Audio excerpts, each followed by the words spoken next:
మంచిదండి. మనందరం మోకరించినట్లయితే ప్రార్థన చేసుకుని ఈ కూడికను ప్రారంభించుకుందాం. మహాపరిశుద్ధుడా, మహోన్నతుడా, ఘనమనే దేవా, దయగల రాజు, నీ పాదాలకు లెక్కలేని వందనాలు, స్తుతులు, స్తోత్రాలు స్వామి. నీ ప్రేమను బట్టి, నీ కృపను బట్టి ప్రభువా, గడిచిన దినాల్లో మీరు మా ఎడలు చేసిన ఉపకారములన్నిటి బట్టి నీకే వేలాది వందనాలు తెలియజేస్తున్నాం స్వామి. నిన్న నేడు నిరంతరము ఏకరీతిగా ఉన్న దేవాది దేవుడు ప్రభువా, ఈ సృష్టి అంతటినీ నోటు మాట చేత కలుగు చేసిన గొప్ప దేవుడు ప్రభువా. అయ్యా, నిన్ను ఆరాధించుటకు, మహిమపరచుటకు అయ్యా ఎట్టి యోగ్యత మాలో లేనప్పటికీ నాయన, నీ యొక్క కనికరమును బట్టి అయ్యా, నీ యొక్క గొప్ప ప్రేమను బట్టి ప్రభువా, ఇంత గొప్ప భాగ్యాన్ని మీరు మాకు అనుగ్రహించిన విధానాన్ని బట్టి వందనాలు తెలియజేస్తున్నాం స్వామి. అయ్యా, ఈ యొక్క పరిశుద్ధమైన దినాన్ని ప్రభువా, నీ మందిరంలో చేరి ప్రభువా అయ్యా నిన్ను ఆరాధించాలని, అయ్యా నిన్ను మహిమపరచాలని, అయ్యా హృదయపూర్వకంగా ప్రభువా అయ్యా నిన్ను ఘనపరచాలని చెప్పి నీ మందిరంలోకి మేము వచ్చి ఉన్నాం స్వామి. అయ్యా మా మా ఆలోచన మీకు తెలుసు ప్రభువా. అయ్యా మా తలంపులు మీరు ఎరిగి ఉన్న దేవుడు ప్రభువా. అయ్యా ఏ యొక్క ఆలోచనలతో వచ్చామో, ఏ తలంపులతో వచ్చామో ప్రభువా, అయ్యా మీరు ఎరిగి ఉన్న దేవుడు ప్రభువా. అయ్యా వాటన్నిటిని విడిచిపెట్టిన ఆయన అయ్యా నీ వైపు మేము చూసే వారముగా, నీ వాక్యం వైపు ప్రభువా, అయ్యా నీ మాటల వైపు ప్రభువా నైనా మేము ఆసక్తి కనపరిచే వారంలో మేము ఉండడానికి సహాయపడండి. అయ్యా ఈ యొక్క కూడికను ప్రభువా నైనా ప్రార్థన ద్వారా ప్రారంభించుకొనిచుండగా అయ్యా ప్రారంభం మొదలుకొని నాయన ముగింపు వరకు మీరే అధ్యక్షత వహించండి స్వామి. తీసుకొచ్చిన బిడ్డలను బట్టి వందనాలు తెలియజేస్తున్నాం ప్రభా. అయ్యా మార్గ మధ్యలో ఉన్నవారిని అయ్యా ఇంకా రావాల్సిన వారిని మీరు త్వరపెట్టి తీసుకురండి ప్రభా. ఆత్మతో సత్యముతో నాయన మేమందరం కూడా మిమ్మల్ని ఆరాధించే వారంగా మీరు మమ్మల్ని ఉంచండి. పాటల ద్వారా మీరు మహిమ పొందండి ప్రభా. అయా ప్రతి తరాల భాగంలో మీరు తోడుగా ఉండండి, ఆరాధన క్రమంలో తోడుగా ఉండండి ప్రభా. అయా నీ దాసులు నిలబడి ప్రభా నీ మాటలు వివరించుచుండగా నాయన వినగల చెవి, గ్రహింపగల హృదయం ప్రతి ఒక్కరికి మీరు అనుగ్రహించండి ప్రభా. అయ్యా నీ మాటలు ఎంతో విలువైనవి ప్రభా, ఎంతో శ్రేష్టమైనవి ప్రభా. అయా ఆ మాటలు మా చెవి దగ్గరికి వస్తున్నప్పుడు ప్రభా నైనా పరధ్యానం, అజాగ్రత్త మాలోనికి లేకుండా ప్రభా అయా నీ మాటల పట్ల శ్రద్ధను మీరు మాకు పుట్టించి అయా నీ మాటలు మా హృదయంలో భద్రపరుచుకుని ప్రభా నైనా మా హృదయం నిండా ప్రభా నీ మాటలు మోసుకుని పోయేవారంగా మేము ఉండడానికి సహాయపడండి. అయ్యే కూడిక అంతట్లో కూడా ప్రభా అయ్యా మీరే అధ్యక్షత వహించి అయ్యా నీ నామానికి మహిమకరంగా మా అందరికీ ఆశీర్వాదకరంగా మీరే ఉంచమని నజరేయుడైన యేసుక్రీస్తు పుణ్యనామమున ప్రార్థించి బ్రతిమలాడి వేడుకుంటున్నాం తండ్రి, ఆమేన్.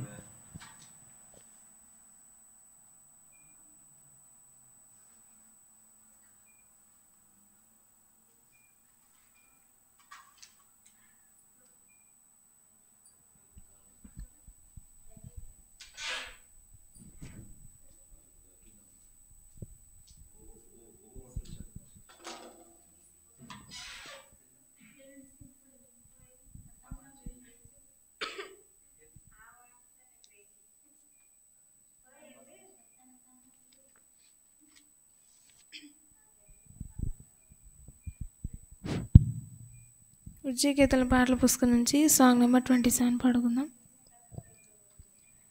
యెహోవా నా బలమా, యథార్థమైనది నీ మార్గం, పరిపూర్ణమైనది నీ మార్గం. యెహోవా నా శత్రువులు నన్ను చుట్టినను, నరకపు పాశములరి కట్టినను. నా శత్రువులు నన్ను చుట్టినను, నరకపు పాశములరి కట్టినను. వరదవలే భక్తిహీనులు పోర్లిన, వరదవలే భక్తిహీనులు పోర్లిన, విడువక నన్ను ఎడబాయని దేవా, విడువక నన్ను ఎడబాయని దేవా. యెహోవా నా బలమా, యథార్థమైనది నీ మార్గం, పరిపూర్ణమైనది నీ మార్గం. యెహోవా పుటూరులలో మరువక మొరలిడ ఉన్నత దుర్గమై రక్షణ శృంగమై మరణ పుటూరులలో మరువక మొరలిడ ఉన్నత దుర్గమై రక్షణ శృంగమై తన ఆలయములో నా మొర వినెను తన ఆలయములో నా మొర వినెను అదరెను ధరణి భయకంపముచే అదరెను భయకంపముచే యెహోవా నా బలమా యథార్థమైనది నీ మార్గం పరిపూర్ణమైనది నీ మార్గం యెహోవా నా దీపమును వెలిగించువాడు నా చీకటిని వెలుగుగా చేయును నా దీపమును వెలిగించువాడు నా చీకటిని వెలుగుగా చేయును జలరాశుల నుండి బలమైన చేతితో జలరాశుల నుండి బలమైన చేతితో వెలుపల చేర్చిన బలమైన దేవుడు వెలుపల చేర్చిన బలమైన దేవుడు నా బలమా యథార్థమైనది నీ మార్గం పరిపూర్ణమైనది నీ మార్గం యెహోవా పౌరుషము గల ప్రభుతో బింపగా పర్వతములకు నాదులు వనకే పౌరుషము గల ప్రభుతో బింపగా పర్వతములకు నాదులు వనకే తన నోట నుండి వచ్చిన అగ్ని తన నోట నుండి వచ్చిన అగ్ని దహించి వేసెను వైరులనెల్ల దహించి వేసెను వైరులనెల్ల యెహోవా నా యథార్థమైనది నీ మార్గం పరిపూర్ణమైనది నీ మార్గం యెహోవా దయగల వారిపై దయ చూపించును కఠినుల ఎడల వికటము చూపును దయగల వారిపై దయ చూపించును కఠినుల ఎడల వికటము చూపును గర్విష్ఠుల యొక్క గర్వమున నచును గర్విష్ఠుల యొక్క గర్వమున నచును సర్వము నెరిగిన సర్వాధికారి సర్వము నెరిగిన సర్వాధికారి యెహోవా నా బలమా యథార్థమైనది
పుస్తకం నుంచి సాంగ్ నెంబర్ 4 పాడుకుందాం.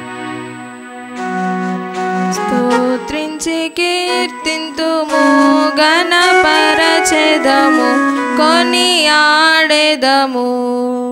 ఆదరించి కాపాడువాడు, ఈడేర్చువాడు.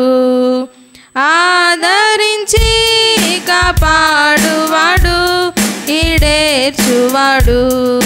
స్తోత్రించి కీర్తింతుము, మనకింతవరకు సహాయపడి తానప్పగించుకొనే మనకై. మనకింతవరకు సహాయపడి తానప్పగించుకొనే మనకై. మనలను నడిపెను సుఖముగను, తనదు సత్యము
పాడుకుందాం.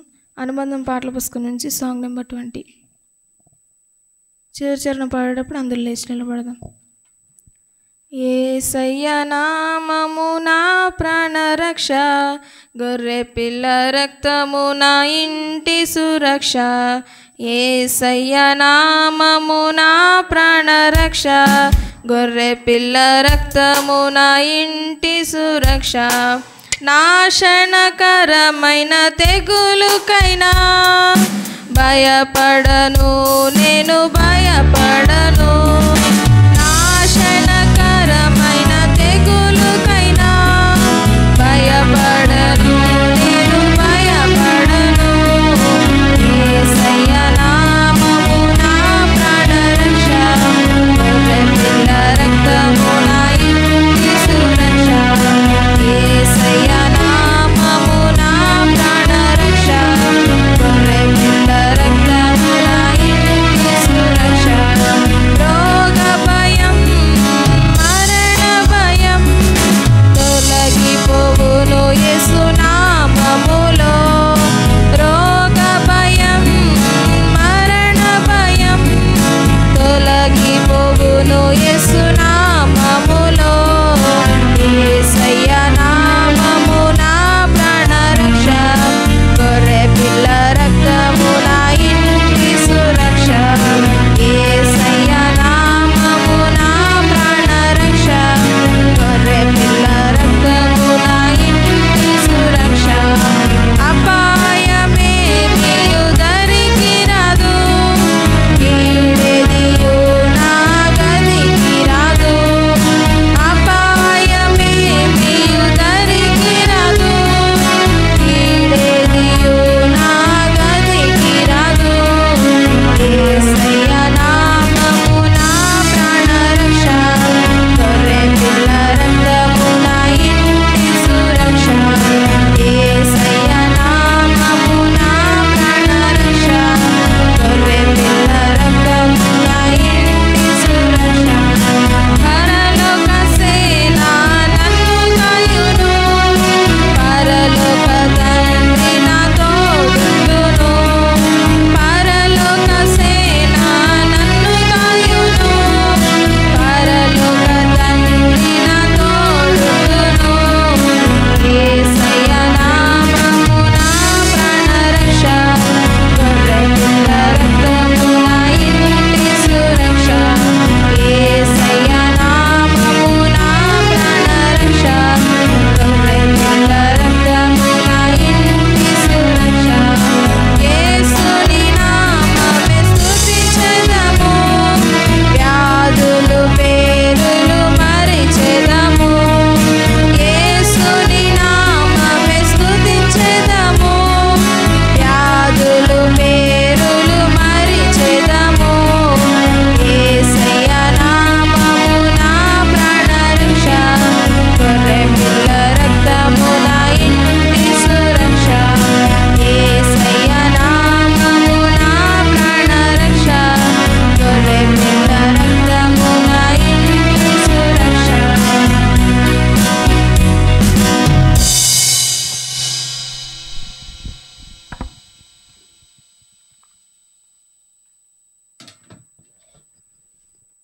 మంచిదండి. ఆరాధన క్రమంగా వాక్య భాగం చదువుకుందాం. కీర్తనల గ్రంథము 91వ అధ్యాయము. ప్రత్యుత్తరాల భాగంగా కీర్తనల గ్రంథము 91వ అధ్యాయం చదువుకుందామండి. మహోన్నతిని చాటున నివసించువాడే, సర్వశక్తిని నీడను విశ్రమించువాడు.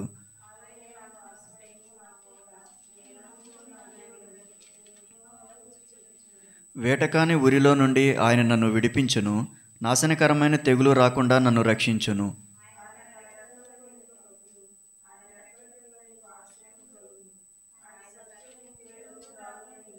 రాత్రివేళ కలుగు భయమునకైనను, పగటివేళ ఎగురు బాణమునకైనను,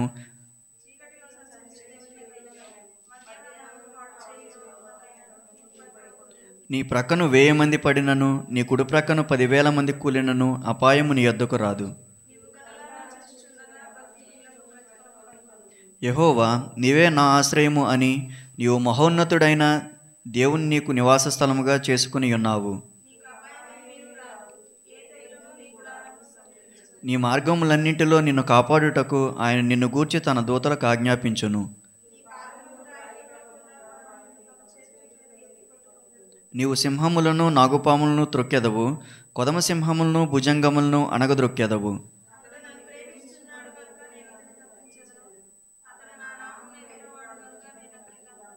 అతడు నాకు మొర్రపెట్టగా నేను అతనికి ఉత్తరం ఇచ్చేదను. శ్రమలో నేను అతనికి తోడై ఉండేదను. అతని విడిపించి అతని గొప్ప చేసేదను. దీర్ఘాయువు చేత అతన్ని తృప్తిపరచేదను. నా రక్షణ అతనికి చూపించేదను. దేవుడి చిన్న వాక్యమును దీవించి ఆశీర్వదించునుగాక. ఆమేన్. మంచిదండి. అనుబంధం పాటల పుస్తకం నుంచి 11వ నెంబర్ పాట పాడుకుందాం. ఆయనే నా సంగీతము, బలమైన కోటయును, జీవాధిపతియు ఆయనే, జీవిత కాలమెల్లా స్తుతించెదను. జీవాధిపతియు ఆయనే, జీవిత కాలమెల్లా స్తుతించెదను. ఆయనే నా సంగీతము, స్తుతుల మధ్యలో నివాసం చేసి దూతలెల్లా పొగడే దేవుడాయనే. స్తుతుల మధ్యలో నివాసం చేసి దూతలెల్లా పొగడే దేవుడాయనే. వేడుచుండు భక్తుల స్వరము విని, వేడుచుండు భక్తుల స్వరము విని, దిక్కులేని పిల్లలకు దేవుడాయనే. దిక్కులేని పిల్లలకు దేవుడాయనే. ఆయనే నా బలమైన కోటయును, జీవాధిపతియు ఆయనే, జీవిత కాలమెల్లా స్తుతించెదను. జీవాధిపతియు ఆయనే, జీవిత కాలమెల్లా స్తుతించెదను. ఆయనే నా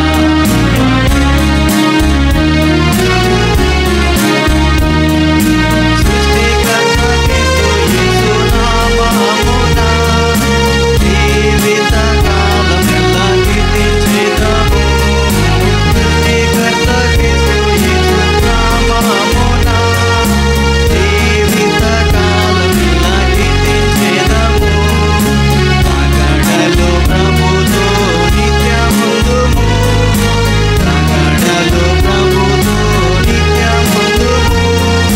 దుఃఖితము స్తుతించెదం పొగడెదము, దుఃఖితము స్తుతించెదం పొగడెదము. ఆయనే నా సంగీతము, బలమైన కోటయును, జీవాధిపతియు ఆయనే, జీవిత కాలమెల్లా స్తుతించెదను. జీవాధిపతియు ఆయనే, జీవిత కాలమెల్లా స్తుతించెదను. ఆయనే నా సంగీతము.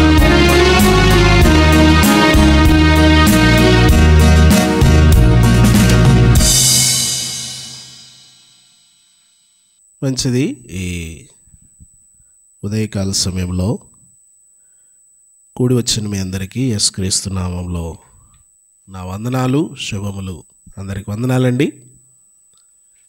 దేవుని యొక్క మహాదయ వలన 81వ వార్షిక మహాసభలు,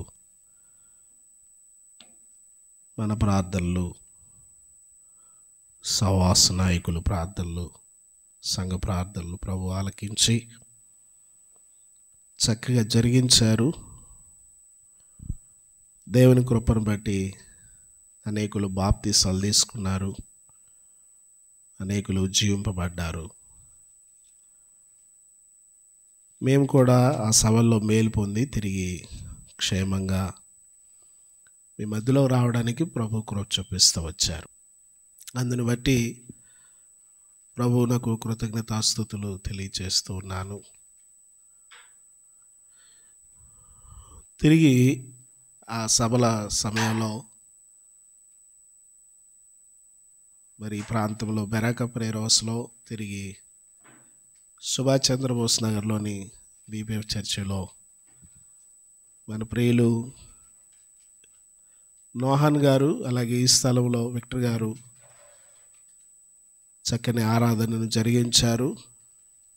వారిని బట్టి నేను ప్రభువుని స్తుతిస్తూ ఉన్నాను. మేము లేనప్పటికీ కూడా మీరు అందరూ కలిసి దేవుని సన్నిధిలో కూడి రావడం, ప్రభువుని స్తుతించడం, ప్రభువుని ఆరాధించడం చాలా సంతోషం. మంచిది. మనము కొద్ది నిమిషాలు దేవుని వాక్యాన్ని జ్ఞాపకం చేసుకుందాం.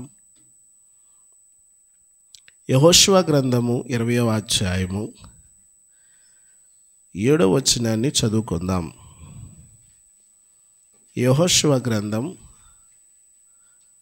20వ అధ్యాయం 7వ వచనాన్ని చదువుకుందాం. అప్పుడు వారు నఫ్తాలీయుల మన్యములోని కాలలియలో కెదేషును, ఎఫ్రాయిమీల మన్యమందలి షెకెమును, యోదా వంశస్థుల మన్యమందలి హెబ్రోనును, కిర్యతర్బాను ప్రతిష్ఠించిరి. దేవుడు ఈ వాక్య భాగమును మన కొరకు దీవించునుగాక. ఆమేన్. ప్రార్థన చేసుకుందాం. ప్రేమ కలిగిన తండ్రి, పరిశుద్ధుడా, మహోన్నతుడా, జీవాధిపతి, ఘనమైన మా స్వామి, మీ పరిశుద్ధమైన పాదములకు వందనాలు. తిరిగి ప్రభువా, మీరు మమ్మల్ని మీ సన్నిధిలో సమకూర్చి ఈ రీతిగా మరొకసారి మీ సన్నిధిలో కనిపించడానికి, మిమ్మల్ని స్తుతించుటకు కూడి రావడానికి మీరు చేసిన ఏర్పాటు కొరకై స్తోత్రాలు. కొద్ది నిమిషాలు మీ దయగలిగిన సన్నిధి మాతో ఉంచి మమ్మల్ని అందరినీ బలపరచండి. మీ మాటలు మాకు ఆశీర్వాదకరంగా, దీవెనకరంగా చేయండి. నేను బలహీనుడను, నేను వట్టివాడను. నన్ను మీ సిలువ చాటును మరుగుపరిచి మాతో మాట్లాడమని యేసు పరిశుద్ధ నామములు అడుగుచున్నాం తండ్రి. ఆమేన్. కూర్చోనండి. ప్రభునందు ప్రియమైన వాళ్ళరా, ఇక్కడ మనము ఆశ్రయపురాలను గురించి ఆలోచన చేస్తూ వస్తూ ఉన్నాం. ఆశ్రయపురాలను దేవుడు ఏర్పాటు చేసుకోమని మోషే భక్తునికి తెలియజేస్తూ వచ్చారు. 20వ అధ్యాయం 1వ వచనంలో యెహోవా యెహోషువకు సెలవిచ్చినదేమనగా, నీవు ఇశ్రాయేలీలతో ఇట్లనము, తెలియకయే పొరపాటున ఒకరిని చంపిన నరహంతకుడు పారిపోవుటకు నేను మోషే నోట మీతో పలికించిన ఆశ్రయపురములను మీరు ఏర్పరచుకోవాలి. హత్య విషయమై ప్రతిహత్య చేయవాడు రాకపోనట్లు అవి మీకు ఆశ్రయపురములగును. ప్రియులరా, పొరపాటున లేక తెలియక పాపము చేసినటువంటి వాడు తన ప్రాణమును పోగొట్టుకొనకుండా తన ప్రాణమును రక్షించుకొనుటకు ఆశ్రయపురాన్ని ఏర్పాటు చేసుకోవాలి. ఆ ఆశ్రయపురంలో ఆ వ్యక్తి ప్రవేశించగానే అతనికి ప్రాణాపాయము రాదు, అతని ప్రాణము రక్షించబడుతుంది. అతడు రక్షణను స్వతంత్రించుకుంటాడు. ఆశ్రయపురంలోకి వెళ్ళడంతోడనే ఆ వ్యక్తి క్షేమంగా ఉంటాడు. దాని కొరకు ప్రభువారు ఏమని సెలవిచ్చారంటే, యోర్దాను నదికి ఈవల, యోర్దాను నదికి ఆవల 3 ఆశ్రయపురాలని మీరు ఏర్పాటు చేసుకోవాలి. ప్రియులారా, లోపల ఉండేవి ఏమిటి అనంటే, మనం ఒకసారి మ్యాప్ను చూసినట్లయితే ఆ మ్యాప్లో మనకు కనిపిస్తాయి. ఒకసారి చూడండి, బైబిల్ గ్రంథంలో చివరి భాగంలో మనం చూద్దాం. ఒకసారి ఆఖరి పేజీలో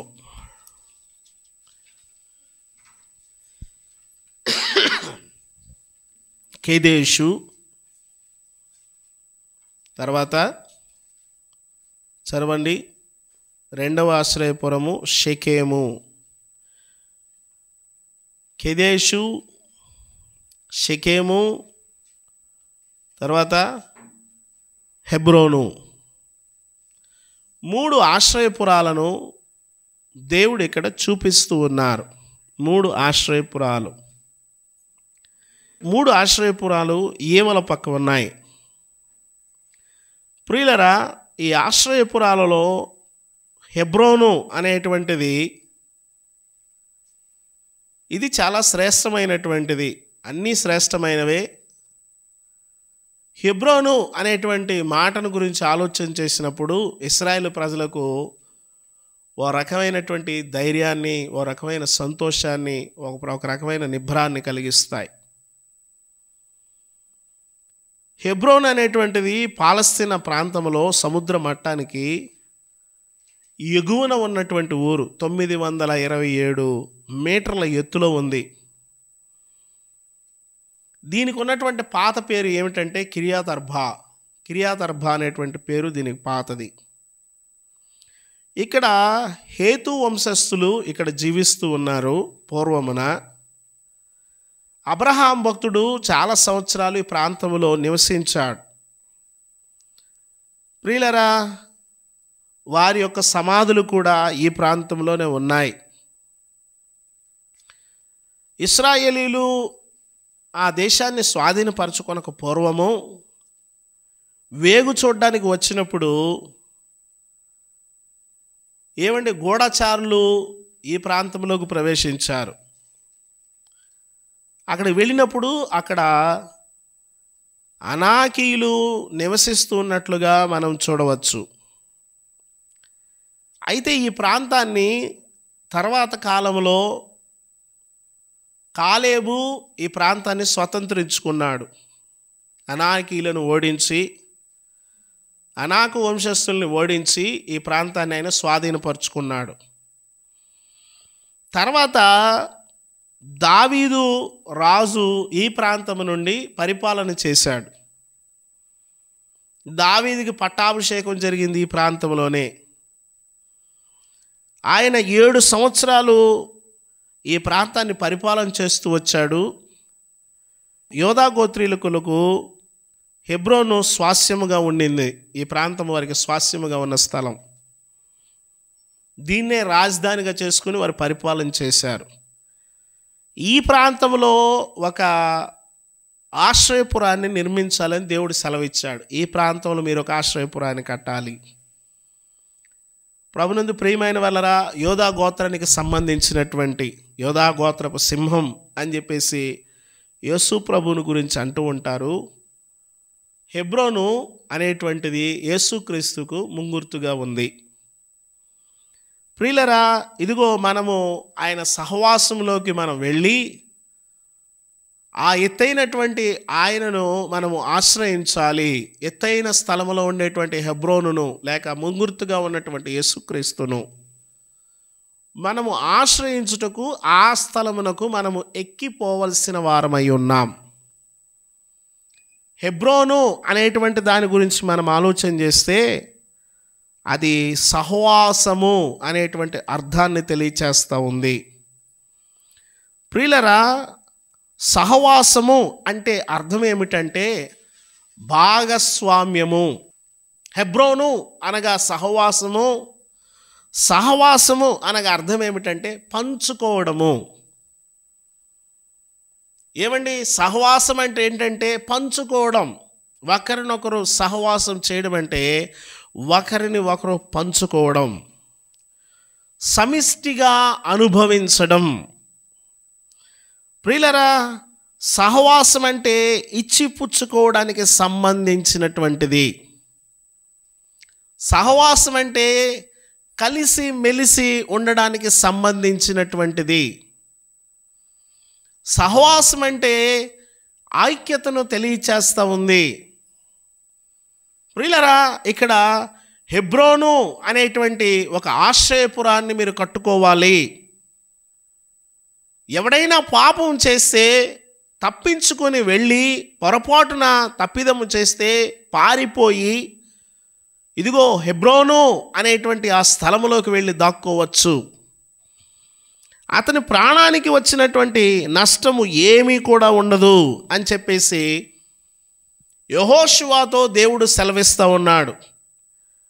ప్రభునందు ప్రియమైన వాళ్ళరా, యేసుక్రీస్తుకు ముంగుర్తుగా ఉన్నటువంటి ఈ హెబ్రోను ఏమండి దేవునితో సహవాసమును చేయడానికి ఆహ్వానిస్తూ ఉంది. యేసుక్రీస్తుకు ముంగుర్తుగా ఉన్న ఈ హెబ్రోను మనలను ఆహ్వానిస్తూ ఉంది, సహవాసం చేయడానికి రండి. మీరు ఎట్టివారైనా సరే, మీరు ఎటువంటి పరిస్థితుల్లో ఉన్నా సరే, ఏ బలహీనతల్లో ఉన్నా సరే, దేవునికి ఎలాగా మీరు విరోధముగా ఉన్నా ఆయనతో సహవాసంలోకి రండి, ఆయనను చేరండి, ఆయనను ఆశ్రయించండి. కొరింథీయులకు రాసిన పత్రిక 1వ అధ్యాయం 9వ వచనంలో ఉంటుంది, మన ప్రభు అయిన యేసుక్రీస్తు తన కుమారుని సహవాసమునకు మిమ్మును పిలిచిన దేవుడు నమ్మదగినవాడు. సహవాసమునకు ఆయన పిలుస్తూ ఉన్నాడు. సహవాసమునకు మనం వెళ్ళాలనంటే, దేవునితో మనం సహవాసం చేయాలంటే ఆయన మన స్థితికి దిగిరాడు, కానీ మనమే ఆయన యొక్క కుమారుని త్యాగబలి ద్వారా నీతిమంతులుగా తీర్చబడి ఆయన సహవాసానికి మనమే ఎక్కిపోవాలి. మనము ఆయన సహవాసంలోకి మనం ఎక్కిపోవాలి. ఆయనతో సహవాసం చేయడానికి మనం ఇష్టపడాలి. ప్రభునందు ప్రియమైన వాళ్ళరా, యూదులకు అన్యులతో పొసగని సహవాసం, అన్యులతో కలవరవాళ్ళు, వారికి వీరికి అసలు పడదు. యేసుక్రీస్తు యొక్క బలి అర్పణ ద్వారా ఈ రెండు కూడా కలిసిపోయినాయి. ఇప్పుడు సహవాసం చేయండి. పౌలు భక్తుడు అంటాడు, మీకు మాకు ఉన్నటువంటి విధిరూపకమైన ఆజ్ఞలను కొట్టివేసి ఏం చేశాడంట, ఉభయులను ఒకటి చేశాడని చెప్పేసి ఎఫెసీయులకు రాసిన పత్రికలు అనుకుంటా ఉంటుంది. ఒకసారి చూడండి, ఎఫెసీయులకు రాసిన పత్రిక 2వ అధ్యాయము 14వ వచనం. ఆయన మనకు సమాధానమై ఉండి మీకును మాకును ఉండిన ద్వేషమును, అనగా విధిరూపకమైన ఆజ్ఞల గల ధర్మశాస్త్రమును తన శరీరమందు కొట్టివేయుట చేత మధ్య గోడను పడగొట్టి మన ఉభయులను ఏకము చేసెను. చూసారా, ఆయన ఏం చేశాడంటే, ఇదిగో ఆయన సహవాసాన్ని కలిపాడు. యేసుక్రీస్తు ప్రభు వారు చేసే పని ఏంటంటే కలిపే పని. దేవుని పిల్లలు చేసే పని ఏంటంటే కలిపే పని, ఎడగొట్టే పని కాదు. సహవాసం అంటే ఏమిటి అని అంటే పంచుకొనుట, పంచుకోవడం. ఏమండి, యేసుక్రీస్తు ప్రభు వారు ఏం చేశాడంటే ఆయన ఉభయులను ఒకటి చేసి అందరినీ ఒక సహవాసం చేశాడు. ఇప్పుడు మనం ఏమయ్యామంట, ఆయన మనకు సమాధానమై ఉండి మీకును మాకును ఉండిన విధిరూపకమైన ఆజ్ఞల గల ధర్మశాస్త్రమును తన శరీరమందు కొట్టివేయుట చేత మధ్య గోడను పడగొట్టాడు. ఇప్పుడు మీరు అన్యులు, మేమది మీరు ఇది అనడానికి లేదు. ఇప్పుడు వారు మనము యేసుక్రీస్తులు ఏమైపోయామంటే సమానమైపోయాం. ఎంత గొప్ప ఆధిక్యత ఇచ్చాడు. సహవాసం అంటే కలపడం, సహవాసం అంటే కలిసి ఉండడం. హెబ్రోను అనగా అర్థం ఏమిటంటే సహవాసము. కొత్త నిబంధన మనకు ఏమి తెలియచేస్తుంది? పాత నిబంధనలో మనకు సహవాసము అనేటువంటి మాట తక్కువగా కనిపిస్తూ ఉంటుంది. సహవాసంలో ఏముంటుందంటే బలం ఉంటుంది కదా, సహవాసంలో బలం ఉంటుంది. అందుకనే కీర్తన గ్రంథంలో ఏమని ఉంటుందంటే, సహోదరులు ఐక్యత కలిగి నివసించుట ఎంత మేలు, ఎంత మనోహరము. ఐక్యంగా ఉంటే అదేమవుద్దంట, అది చాలా బలం. అది ఐక్యంగా ఉంటే ఎవడు విడగొట్టలేడు. ఎవరు అంటారు కలిసి ఉంటే కలదు సుఖం అంటారు. కలిసి ఉంటే బాగుంటుంది. చాలామంది కలిసి ఉండడానికి ఇష్టపడరు, విడిపోవడానికి ఇష్టపడుతూ ఉంటారు. ఓ దగ్గర ఏమని ఉంటుందంటే, వేరుండ గోరువాడు స్వేచ్ఛానుసారుడు, అటివాడు లెస్సైన జ్ఞానమునకు విరోధి. చాలామంది వేరుగా ఉండడానికి ఇష్టపడుతూ ఉంటారు, వేరైపోతారు, దూరం అయిపోతూ ఉంటారు. ప్రభునందు ప్రియమైన వాళ్ళరు, మందలో చేరరు, గుంపులోకి రారు, వాళ్ళు సపరేట్గా ఉంటారు. మేము చాలా స్పెషల్ అన్నట్టుగా ఉంటారు. మేము చాలా స్పెషల్, మేము ఒక ప్రత్యేకమైన జనాంగం, అబ్రహాము మేము ఒకటి అన్నట్టుగా. ప్రభునందు ప్రియమైన వాళ్ళరా, మనము వేరుగా ఉండడానికి కాదు ప్రభు మనల్ని రక్షించింది, మనం సహవాసంగా కలిసి ఉండడానికి. ఎఫెసీ పత్రికలో ఇంకా మనము 13వ వచనాన్ని ఒకసారి చూద్దామా? అయినను మునుపు దూరస్తులైన మీరు ఇప్పుడు క్రీస్తు యేసునందు క్రీస్తు రక్తము వలన సమీపస్తులై ఉన్నారు. మీరు సమీపస్తులై ఉన్నారు. ఇది మీరు 22వ వచనం వరకు కూడా చదివితే అక్కడ ప్రభు ఎలాగా కలుపుతున్నాడు, ఎలాగ కడుతున్నాడు, ఎలాగ సమకూరుస్తున్నాడు, ఐక్యతలోకి తీసుకొస్తున్నాడు. ప్రభునందు ప్రియమైన వాళ్ళ, ఇప్పుడు మనం ఏమయ్యామంట? 15వ వచనం నుంచి చూడండి. ఇట్లు సంధి చేయుచు ఈ ఇద్దరిని, అంటే ఇశ్రాయేలీలను అన్యులను తన యందు ఒక నూతన పురుషునిగా సృష్టించి తన శిలువ వలన ఆ ద్వేషమును సంహరించి దాని ద్వారా వీరిద్దరిని ఏకం చేశాడంట. వీరిద్దరిని ఏకం చేయడానికి శిలువ శ్రమను యేసుక్రీస్తు ప్రభువారు తీసుకోవాల్సి వచ్చింది. వీరిద్దరిని ప్రభు ఏం చేశాడంట? ఏకము చేశాడంట, ఏక పట్టణస్థులుగా చేశాడు, ఒక్క కుటుంబముగా చేశాడు, ఒక్క జనముగా మార్చాడు. ఇంకేమన్నాడు తర్వాత? ఏక శరీరముగా చేసి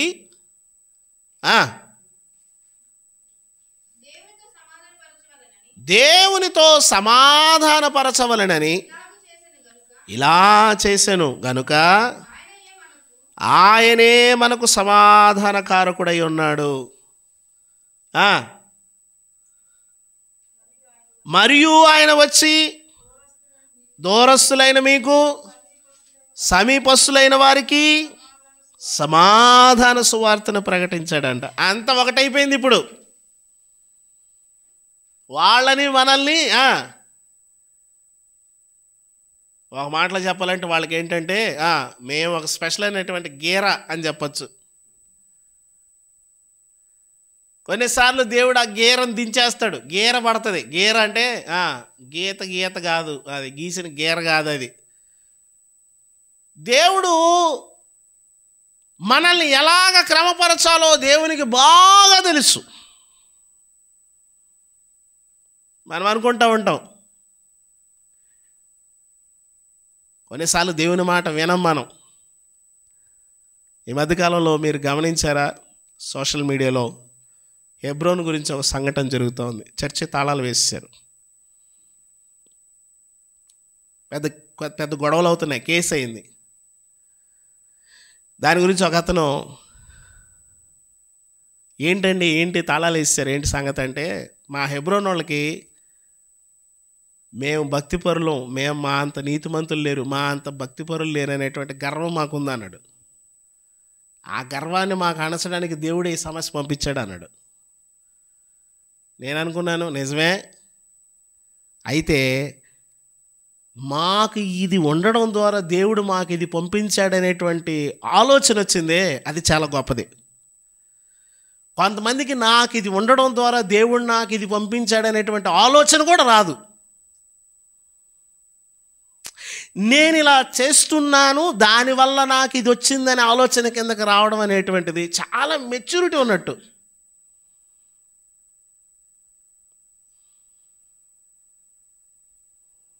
నేను ఇలా చేస్తున్నాను దానివల్ల ఇలాగైంది, మేము ఇలా చేస్తున్నాం దానివల్ల ఇలా అయింది, మా కుటుంబం ఇలా అయింది. ఇశ్రాయేలు ప్రజలకి ఏంటంటే, మేము అబ్రహాము సంతానం, వాళ్ళు అబ్రహామును బట్టి వాళ్ళకి హెచ్చిపోతూ ఉంటారు. ఇప్పుడు ఏం చేశాడంట, మధ్యలో గోడ కట్టేసుకున్నారంట, ఉభయల మధ్య గోడ ఉంది. ఆ గోడను పడగొట్టడానికి యేసుప్రభువు సిలువ ఎత్తుకొచ్చాడు అక్కడికి. ఉభయుల మధ్య గోడను ఏం చేశాడంటే పడగొట్టేశాడు. మీకు అడ్డమేం ఉండకూడదు. ప్రభునందు ప్రియమైన వాళ్ళరా, చాలామంది గోడలు కట్టేసుకుంటుంటారు వారి జీవితాలు, వారి బ్రతుకులో గోడ కట్టుకుంటారు. కొన్ని ఇళ్లలో చూడండి, మధ్యలో గోడ కట్టుకుంటారు ఇంటికి. ఇది మీది, అది మాది. అలాగే ఇశ్రాయేలీలు మనకి గోడ కట్టారు. యేసుక్రీస్తు ప్రభువారు సిలువ ద్వారా ఆ గోడను పడగొట్టేశాడంట. పడగొట్టి ఏం చేశారు? మీరిద్దరు కలిసి సహవాసం చేయండి, మీరు స్నేహితులుగా ఉండండి. ఏమండి, ఇక్కడ ఒక మాట మనం గమనించాలి. హెబ్రోను గురించి మనం చూస్తూ ఉన్నాం. హెబ్రోను అనేటువంటిది నేను మీకు ఇంత జ్ఞాపకం చేశాను, మీరు గుర్తుపెట్టుకోండి. అది సముద్ర మట్టానికి 927 మీటర్ల ఎత్తులో ఉన్నది. సముద్ర మట్టానికి ఏమండి, పాలస్తీనా ప్రాంతంలోకి వెళ్ళా సముద్ర మట్టానికి బాగా ఎగువన ఉన్నటువంటి ఊరిది. ఇప్పుడు ఏమంటున్నాడంటే భక్తుడు, మీరు ఆ సహవాసానికి ఎక్కిపోవాలి. సహవాసం చేయడానికి నీకు ఒట్టిగా రాదు సహవాసం. నువ్వు కొంచెం దానికోసం ఏమవ్వాలంటే ఖర్చు అవ్వాలి, నీ ఎనర్జీ ఖర్చు అవ్వాలి, నీ బలం ఖర్చు అవ్వాలి. కొంతమంది వాళ్ళకి ఏం ఖర్చు అవ్వకూడదు, వాళ్ళకి కదలకూడదు అసలు, తెలుసా మీకు? కొంతమంది వాళ్ళకి కదలలేరు, పక్కన వాళ్ళకి కదిలిస్తూ ఉంటారు. తెలివిగా వచ్చి అటు చెప్పి వెళ్ళిపోతుంటారు. చెయ్యి చెయ్యి అది చెయ్యి అంటుంటారు, తెలుసా మీకు? నీకు నువ్వుగా ఖర్చు అయిపోవాలి. మనం ముందు ఉండాలి, మన చెయ్యి ముందు ఉండాలి. ఇది సహవాసాన్ని చూపిస్తుంది. దేని చూపిస్తుంది? తినేసి అట్టా చేయగడుక్కోవడానికి పోయినట్టుగా పోయి గట్టేస్తున్నాడా గట్టనేలే అనుకున్నావు అనుకో, ఇది నీ దొంగ బుద్ధిని చూపిస్తూ ఉంది. వాక్యం చెప్పేటప్పుడు అటు ఇటు చూడబాకండి, జాగ పీకేసి ఇసిరేతను మైకు మీదకే. చెప్తే చాలు.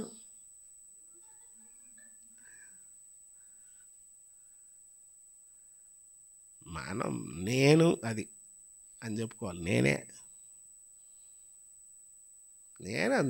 నేను బలహీనుణ్ణి. క్రీస్తు ప్రేమ నా దగ్గరకు వచ్చి ఖర్చు పెట్టింది, నాకు చూపించింది. సహవాసం అంటే అది. ప్రియులారా, ఇక్కడ గమనించండి, పౌలు భక్తుడు ఏమంటున్నాడంటే, ఆయన ద్వారా మనము ఉభయులము, అంటే ఇద్దరము ఒక ఆత్మయందు తండ్రి సన్నిధికి చేరగలిగాము. మనము ఆ ఒక్క ఆత్మ దగ్గరికి వెళ్ళకపోతే మనం కొట్టుకుంటాం. మనల్ని కలిపింది అది, మనల్ని కలిపి నడిపిస్తుంది అది. అందుకని దాంతో కలిసి మనం నడవాలా. ప్రభునందు ప్రియమైన వాళ్ళరా, కాబట్టి 19వ వచనం, కాబట్టి మీరు ఇక మీదట పరజనులను పరదేశులనై ఉండక పరిశుద్ధులతో ఏకపట్టణస్థులను.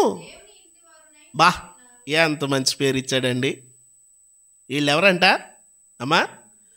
వీళ్ళు దేవుని ఇంటోళ్ళు అంట అండి. వీళ్ళ ఇంటి పేరేంటో చూడండి. వీళ్ళ ఇంటి పేరేంటి? మీ ఇంటి పేరేంటి? మీ ఇంటి పేరు ఏంటంటే ఒక్కొక్కళ్ళు ఒక్కొక్కటి చెప్తారు. మా ఇంటి పేరు ఇది, మా ఇంటి పేరు ఇది. వీళ్ళ ఇంటి పేరు దేవుని ఇంటివారు. మీరెవరు? దేవుని ఇంటివారు. వీళ్ళందరి ఇంటి పేరు మారిపోయింది. ఖచ్చితంగా ఒక వ్యక్తికి ఇంటి పేరు మారుతుంది. ఆడవాళ్ళకి ఇంటి పేరు మారుతుంది అంటే క్రీస్తు రక్తములో కడగబడిన ప్రతి ఒక్కరికి ఇంటి పేరు మారుతుంది. ఏంటంటే దేవుని ఇంటి పేరు.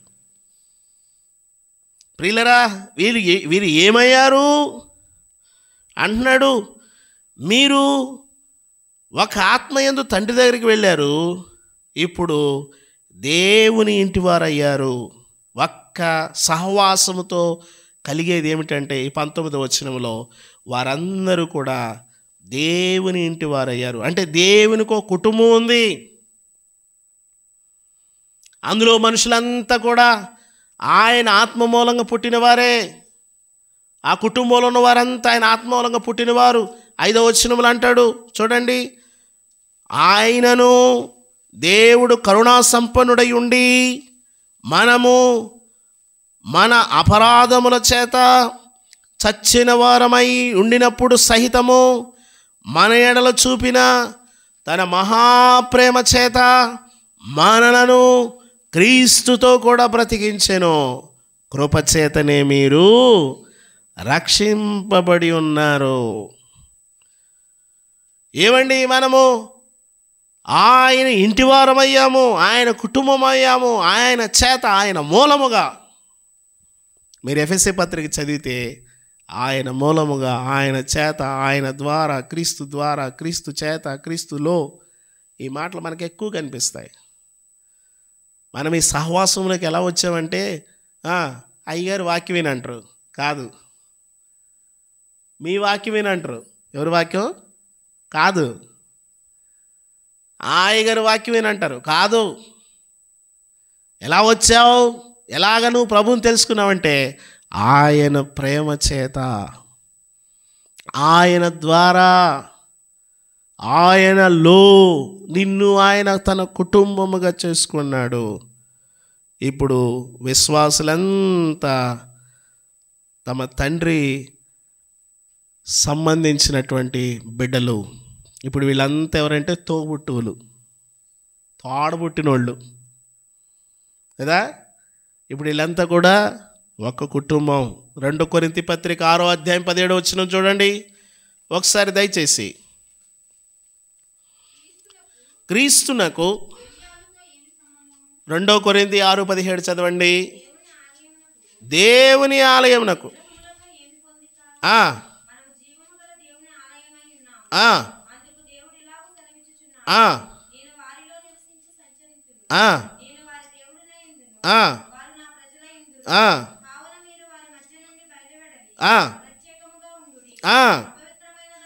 ముట్టకండి,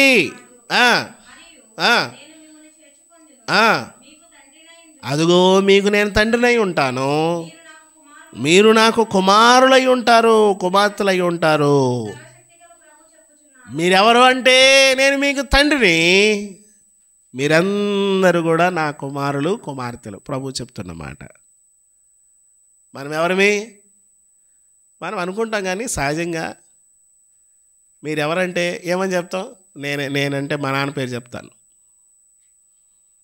మీరెవరంటే మా నాన్న జార్జ్ అండి అంటావు, గ్రేస్ అమ్మ. నువ్వేం చెప్తావు? మీ నాన్న ఎవరంటే నువ్వేం చెప్తావు? మీ నాన్న పేరు చెప్తావు. ఆయన అడిగితే ఏం చెప్తాడు? వీళ్ళందరూ ఏమని పిలుస్తారు తెలుసా? ఆయన్ని తండ్రి అంటారు. మనకందరికీ తండ్రి ఒక్కడే, మనందరికీ తండ్రి ఒక్కడే. ఆయన ద్వారా మనం కలిగి ఉన్నాము, ఆయన ద్వారా మనం చలించున్నాము, ఉనికి కలిగి ఉన్నాము. ఆయన ఏం చేశాడంటే ఆయన ఒక్కటి చేశాడు.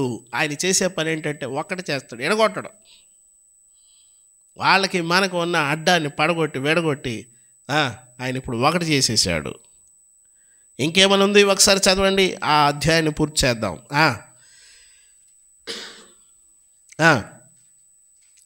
20వ వచనం.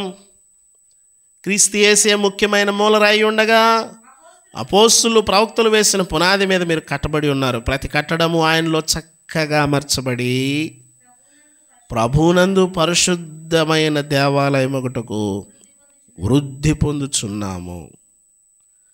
ప్రియులారా, ఆయనలో మీరు కూడా ఆత్మ మూలంగా దేవునికి నివాస స్థలమై ఉండుటకు కట్టబడుచున్నారు. మనము దేవుని పిల్లలుగా ఈ సహవాసంలో ఏమవ్వాలంటే కట్టబడాలి. దేవుని ఇంట్లో నువ్వు కట్టబడాలి, దేవుని ఇంట్లో నువ్వు కట్టబడాలి,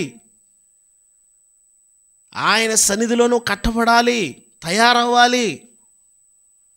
దేవుని సన్నిధిలో మనం తయారవ్వకపోతే మన జీవిత దినాలు వృధా అయిపోతాయి. మన కాలాన్ని మనము ఎక్కడెక్కడో కట్టుకోలేము, లోకములో కట్టుకోలేము. క్రీస్తులో మనం కట్టబడాలి. క్రీస్తులో వాక్యములో, ప్రార్థనలో, సహవాసములో దేవునిలో. లోకములో నువ్వు ఇంకెక్కడెక్కడ కట్టబడలేవు, ఇంకెక్కడ కట్టబడలేవు. లోకములో ఉన్నదంతయు శరీరాశ, నేత్రాశ, జీవపు డంబం. ఇవి తండ్రి వల్ల పుట్టినవి కావు. లోకములో ఉండేవి ఏమండి? ఆశలు. లోకంలో ఏమన్నాయి చెప్పండి? ఆశల వరవడిలో మోసాల పాలైతివా. ఏమన్నాయి చెప్పండి? ఫైనల్గా ఏం ఆశ ఉంటుంది చెప్పండి? కరోనా టైంలో దేని మీద ఆశ ఉంది చెప్పండి మీకు? బతికితే చాలరా నాయన. ఏమండి అంతేనా? కరోనా టైంలో ఏం ఆశ ఉందో చెప్పండి? చాలామందికి ఆశలు తీరవు, కోరికలు తీరవు. పరుగులు తీస్తూ ఉంటారు. నేను చెప్తున్నాను, నువ్వు దేవుణ్ణి ఆశ్రయంగా పెట్టుకోకుండా నువ్వు పరుగులు తీస్తే నువ్వు ఎక్కడ మేలు పొందలేవు. నేను ఖచ్చితంగా చెప్పగలను ఈ మాట. నువ్వు దేవుణ్ణి ఆశ్రయంగా పెట్టుకో, దేవుని గురిగా పెట్టుకో. నువ్వు దేవుణ్ణి ఆశ్రయంగా పెట్టుకోనకుండా నువ్వు ఎంత పరుగులు తీసినా, ఎక్కడికి పరుగులు తీసినా నువ్వు మేలు పొందవు. చాలామందికి దేవునిపై నమ్మకం ఉండదు.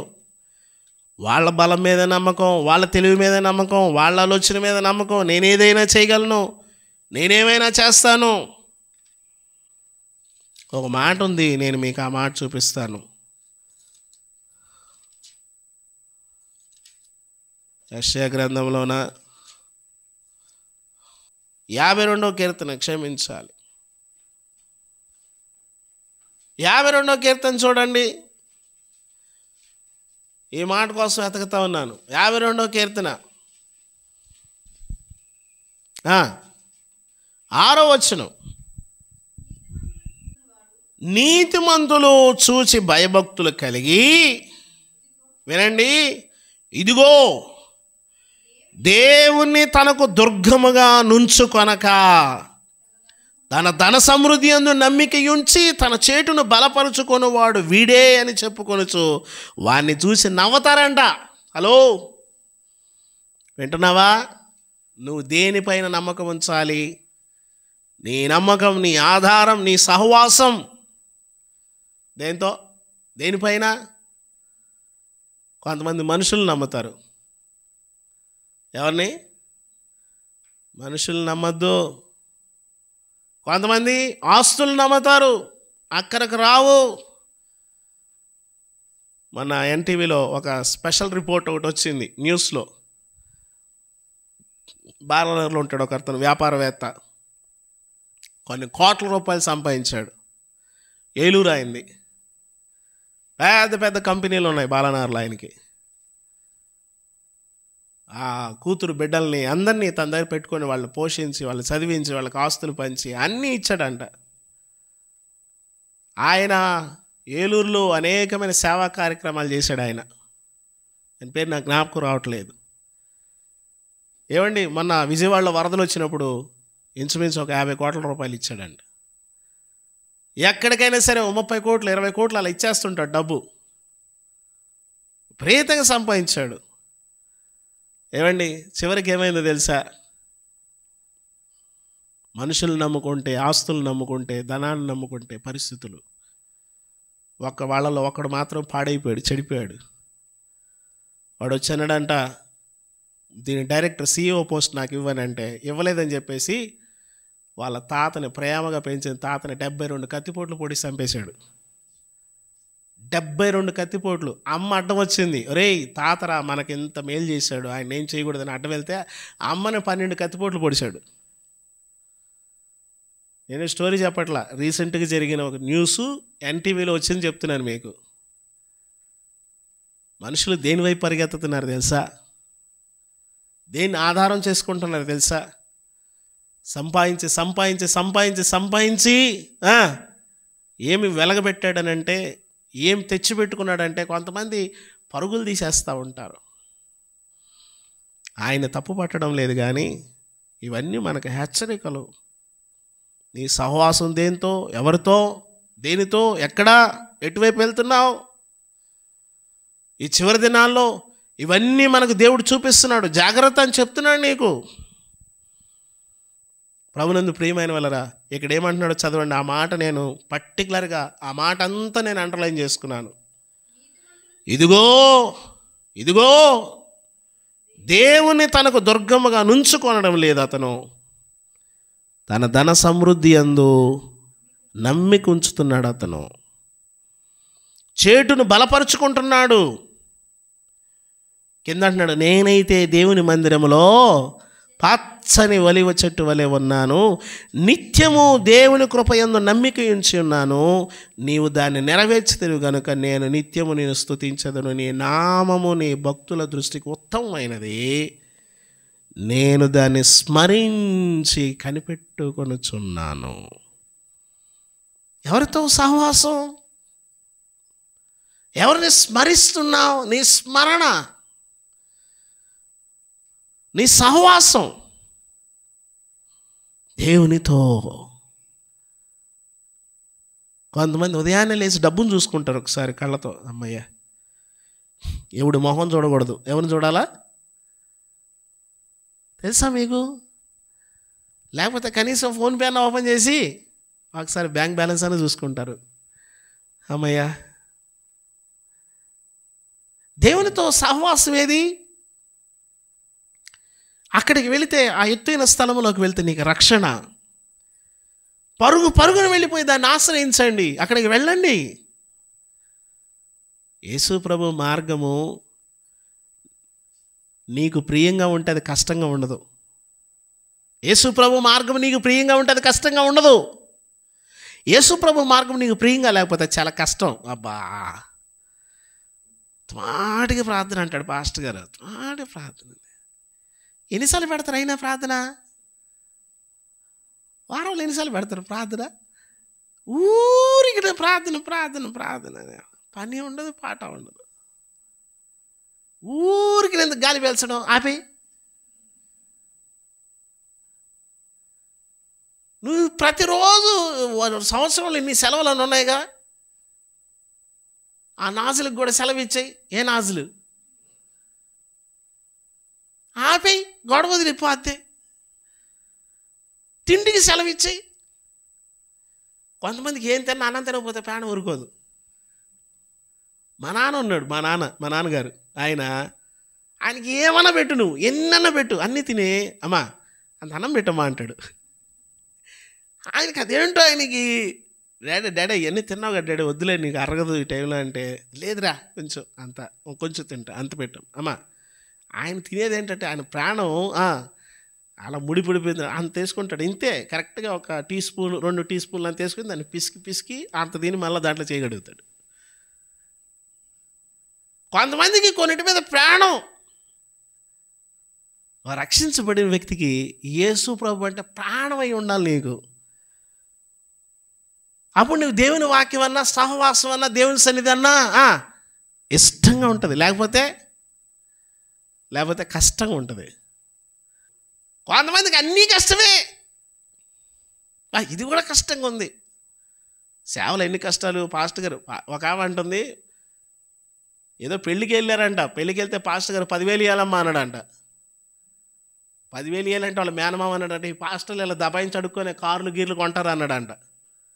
నేను కారు వేసుకుని వాళ్ళ ఇంటికి వెళ్ళా పోక. అమ్మ నేను 3 పెళ్ళిళ్ళు చేశాను కానీ నేను ఎవరి దగ్గర డబ్బులు అడగలేదు. వాళ్ళు ఏదో ఇస్తేనే తీసుకున్నాను కానీ ఇంతవరకు నేను ఎవరు. ఒక ఆమె అయితే పెళ్ళికైతే 500 ఇచ్చింది కానుక. నేను ఎవరిని అడగనమ్మా అన్న. మీరు కాదు పాస్టర్ గారు, మామూలుగా చాలామంది అంటారు పాస్టర్ గారు పని బాగుందంటే. ఇది కూడా కష్టమే. ఎన్ని మాట్లాడుతుంటారు తెలుసా మమ్మల్ని. ఇది కూడా కష్టమే అనుకుంటే ఇక బతకలేం మనం. దేవుని మార్గం అన్నారు ఆయన. యేసు ప్రభువారు ఏమన్నారంటే, ఇది ఇరుకు మార్గము. ఇదే మార్గం అంట, ఇది ఇరుకు మార్గము. ఈ మార్గమే మనకి కొంతమంది ఫోన్లో మ్యాప్ పెట్టుకొని వెళ్తూ ఉంటారు. ఆ మ్యాప్లో ఎల్లో కలరు రెడ్ కలర్ చూపిస్తూ ఉంటుంది. క్రైస్తవ మార్గం ఏంటంటే మొత్తం రెడ్డే. మొత్తం రెడ్డే. చాలా కష్టం. ఏమండి, నీవు నీ కోపాన్ని మానుకోవడం కష్టం, నీ అబద్ధాలు మానేయడం కష్టం, నీ అపవిత్రత జీవితం విడిచిపెట్టడం కష్టం. ప్రభువారు అన్నాడు ఇది కష్టం, అయినా కూడా మీరు కష్టపడండి, వదిలేయండి వాటిని. కష్టం కదా. నిద్రలేసి అబద్ధాలు చెప్పకపోతే పని అవ్వదండి అంటారు కొంతమంది కదా. ప్రభునందు ప్రియమైన వాళ్ళరా, దేవునితో సహవాసం చేసేవారు, దేవునితో సహవాసం చేసేవారు అది కష్టంగా ఉండదు. ఏ వ్యక్తి అయినా ఒక పనిని ఒక 20 రోజులు లేక 21 రోజులు ప్రాక్టీస్ చేస్తే ఇక అది కష్టం ఉండదంట, చాలా ఈజీగా ఉంటుంది. ఉదయాన్నే లేసే పని ఏంటంటే ఉదయాన్నే లేసే కానీ పని ఏంటి, స్త్రీలకు పని ఏంటి, ఆ జాడు కట్టించుకొని బయటికి పోతారు. ఏంటి వీళ్ళ పని ఏంటంటే జాడు కట్టించుకొని మాత్రం వీళ్ళంతా తుడిచేస్తారు ఫస్ట్.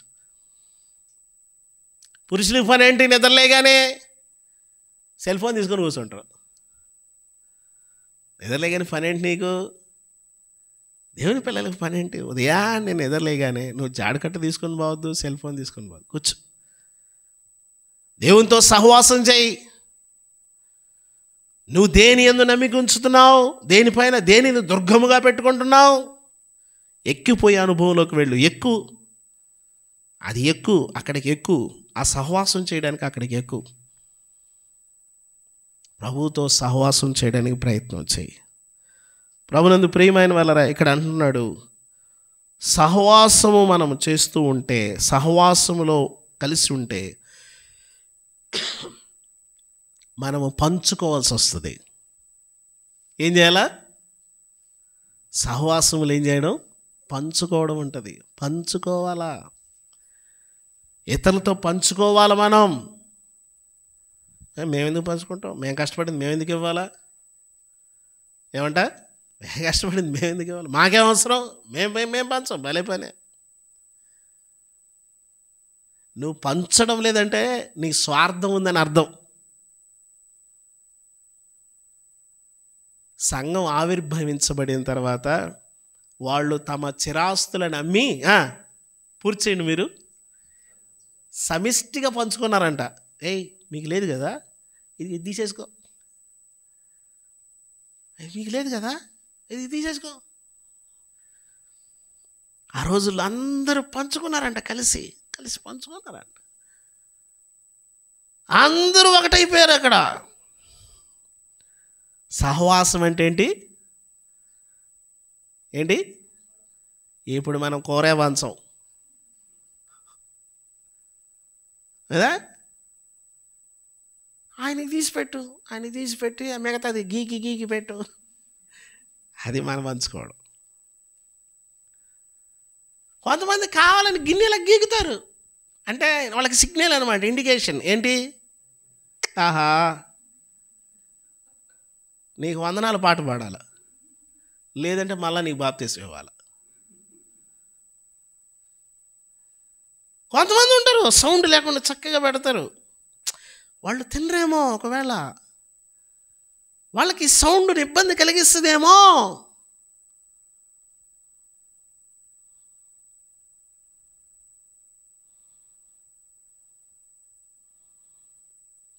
నువ్వు రక్షించబడిన తర్వాత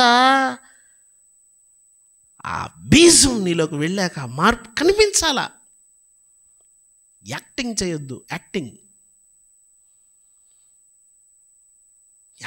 కాదు మనం చేయాల్సింది భక్తి జీవితంలో. ఎవడు అన్నాడు, ఈ లోకంలో కలుషితం అవ్వనిది ఒకటేనంట, అది మాత్రం కలుషితం అవ్వలేదు, మిగతా అన్ని కలుషితం అయిపోయినాయి అంట. ఏంటదనంట? నటన ఒక్కటే కలుషితం అవ్వలేదు. దాన్ని ఎవడు కలుషితం చేయట్లేదు. దేన్ని? నటన్ని. ఇలారా మిగతా అన్ని కలుషితం చేశారు, కానీ నటనను మాత్రం ఎవడు కలుషితం చేయట్లేదు. జాగ్రత్త. నువ్వు సహవాసములో ఉన్నప్పుడు, సహవాసములో సాగుతున్నప్పుడు ఎక్కిపోయే అనుభవంలో ఉండాల. ప్రభునందు ప్రియమైన వాళ్ళరా, వెలుగులో నడుచుకోవడము. సహవాసం అనగా వెలుగులో నడుచుకోవడం. రెండవది పంచుకోవడం, వెలుగులో నడుచుకోవడం. సహవాసంలో ఉన్నప్పుడు పాపము, దుర్బోధ, అవినీతి ఏవండి ఇవన్నీ కూడా సహవాసాన్ని చెరుపుతాయి. ఇవి కానీ వచ్చినాయి అంటే సహవాసంలో ఉన్నప్పుడు పాపం ఉన్నా, దుర్బోధ ఉన్నా, అవినీతి ఉన్నా అవి సహవాసాన్ని పాడు చేస్తాయి. సహవాసం అనగా దేవుణ్ణి ఎరిగి ఉండడం.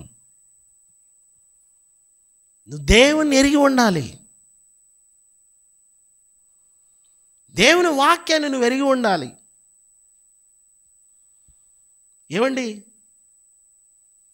ఆయనతో నీవు భాగాన్ని పంచుకోవాలి. సహవాసం అనగా ఆయనతో భాగాన్ని పంచుకోవాలి. ప్రభునందు ప్రియమైన వాళ్ళరా, 7 విషయాలు టక టక టక టక చెప్పి ముగించేస్తాను. 7 విషయాలు సహవాసంలో. ఏమిటంటే మొట్టమొదట సహవాసము నిర్మిస్తుంది. సహవాసం ఏం చేస్తుందంటే అది నిర్మాణము చేస్తుంది. సహవాసం కడతది. సహవాసం లేకపోతే నిర్మాణం ఉండదు, కూలిపోవడమేక. సహవాసం ఏం చేస్తుంది తెలుసా? నిర్మాణం చేస్తుంది కదా. సహవాసం చేసేది ఏంటంటే నిర్మాణము. అపోస్తుల కార్యముల గ్రంథం 2వ అధ్యాయం 41వ వచనం ఒకసారి చూడండి త్వరగా. 2వ అధ్యాయము 41.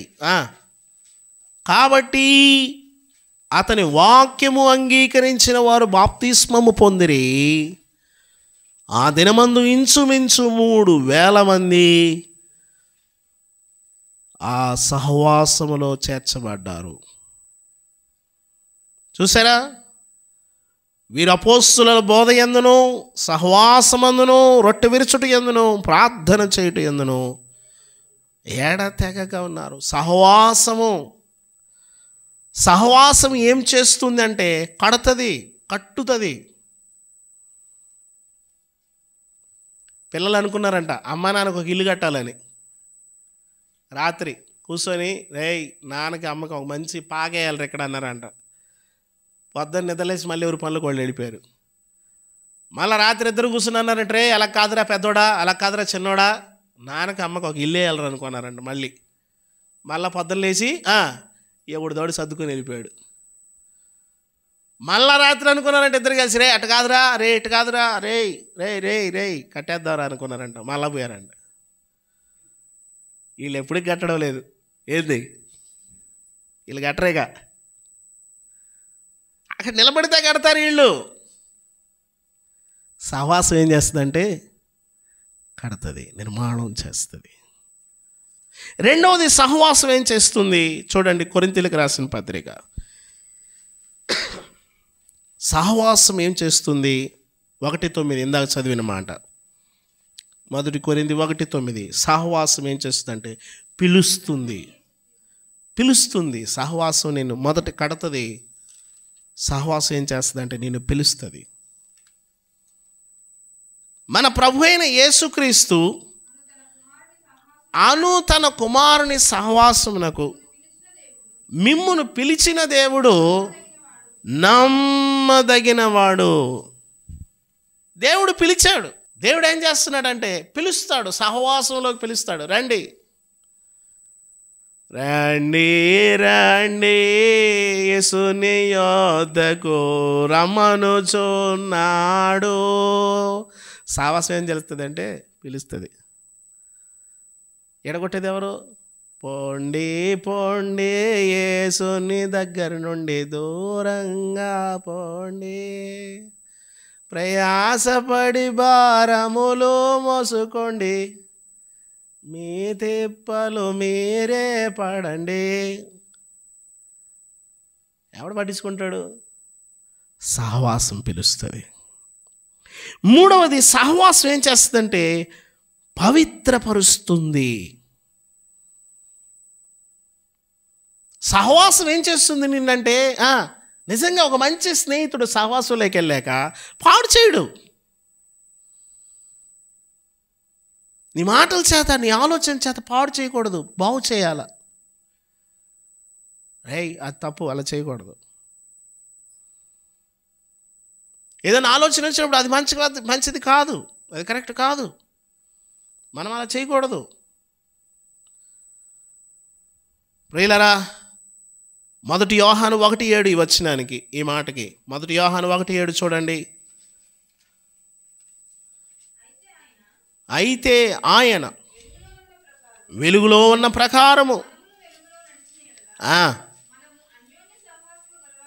అదిగో చూసారా, ఆ వెలుగులో మనం ఏమైపోతామంటే అన్యోన్య సహవాసము, పవిత్రతను తీసుకొస్తుంది. అన్యోన్యత పవిత్రతను తీసుకొస్తుంది మనకి. ప్రియులారా, 4వ విషయాన్ని చూద్దాం. అదే యోహాను 1:3 చూడండి. 1వ అమ్మా, మాతో కూడా మీకు సహవాసము కలుగునట్లు మేము చూసిన దానిని వినిన దానిని మీకును తెలియచేయుచున్నాము. మన సహవాసం అయితే తండ్రితో కూడా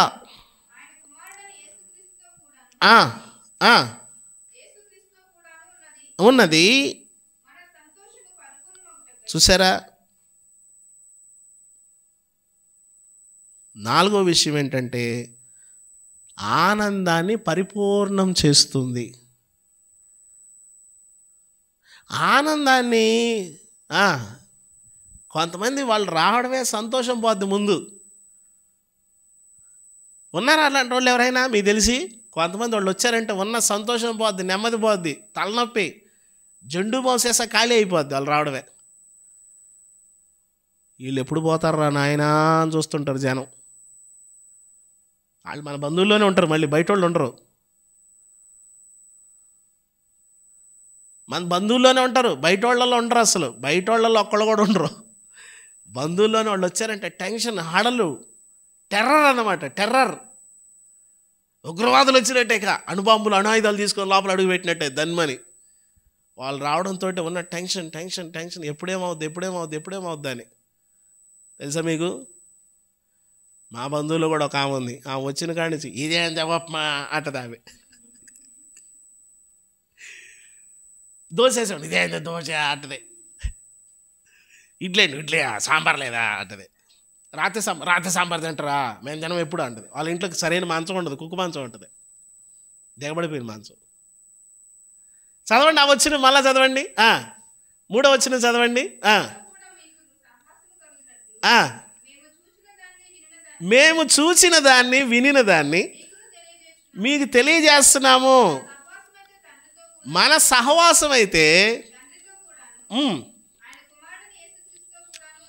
మన సహవాసము తండ్రితో, ఇంకా యేసుక్రీస్తుతో. యేసుక్రీస్తుతో మన సహవాసం ఉండాల, మనుషులతో కాదు. మన సహవాసం మనుషులతో కాదు. మనుషులతో సహవాసం ఉంటే అలాగే ఉంటుంది. యేసుక్రీస్తుతో సహవాసం ఉంటే ఏం చేస్తాడంటే, ప్రియులరా, 4వ విషయం ఏమిటంటే ఆనందము పరిపూర్ణం చేస్తుంది, ఆనందాన్ని పెంచుతుంది. ఉన్న ఆనందం దిగిపోదు. అసలు రావడమే. కొంతమంది చూడండి, వాళ్ళు వెళ్ళిపోతుంటే ఏడుస్తారు. కొంతమంది వాళ్ళు వెళ్ళిపోతుండే, అమ్మయ్య వెళ్ళిపోతుంది, అమ్మయ్య ఈ రాత్రి ప్రశాంతంగా నిద్రపోవచ్చు అనుకుంటారు. తెలుసా? నువ్వు వెళ్తుంటే బాధపడాలా? ఒక ఫోటో ఉండొచ్చుగా, ఒక ఫోటో. నువ్వు వెళ్తున్నావా? చదువుకో తొందరగా.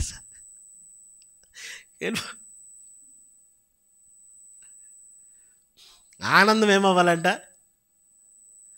అది ఎవరిలో ఉంది? అది ఎవరిలో ఉంది? నీలోనే, తండ్రిలో కదమ్మా, నీలోనే. రోమపత్రికలు ఏమనుంది? 12వ అధ్యాయమా 20వ వచనం. కాబట్టి శత్రువు ఆకలి కొని ఉంటే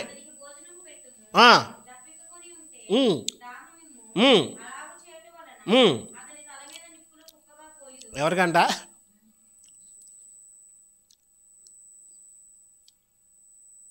వాళ్ళకేం చేయాలి?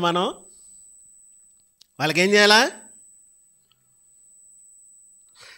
వాళ్ళని నువ్వు ఇంకా ప్రేమించాడు. యేసుప్రభు వారు మనల్ని ఎలా ప్రేమించాడు చెప్పాలి. యేసుప్రభు వారు నిన్ను నన్ను ఎలా ప్రేమించాడండి? శత్రువులైనప్పుడు కదా, నువ్వు దొంగతనం చేస్తున్నప్పుడు కదా, నువ్వు అపవిత్రతగా ఉన్నప్పుడు కదా, నువ్వు చెడిపోయినప్పుడు కదా, నువ్వు పాడైపోయినప్పుడు కదా, ఆయన మనల్ని రక్షించింది అప్పుడు కదా. మనం మాత్రం ఏం చేస్తాం? మనం ప్రేమించు. ఆయన అన్నాడు, నీవు వానికి అలా చేయడం ద్వారా నిప్పులు కుప్పగా పోసేసిన వ్యక్తి అవుతావు. కాబట్టి కీడు వలన కాక మేలు వలన చేయించు. పెట్టు. యేసు ప్రభు వారు మనకు సాయం చేస్తున్నాడు కదా. యేసు ప్రభు మనసు చూపించమంటే చర్చిలో కాదు చూపించాల్సిందే. చర్చిలో కూడా చూపిస్తావు ఎక్కడ? యేసు ప్రభు మనసు మనం చర్చిలో కాదు చూపించాల్సింది, బయట చూపించాలి. మనల్ని ఎవరైతే బాధ పెట్టారో అక్కడ చూపించాలి. మనం అక్కడ మాత్రం రియాక్షన్ ఎక్కడ ఉంటుంది? ఇక్కడ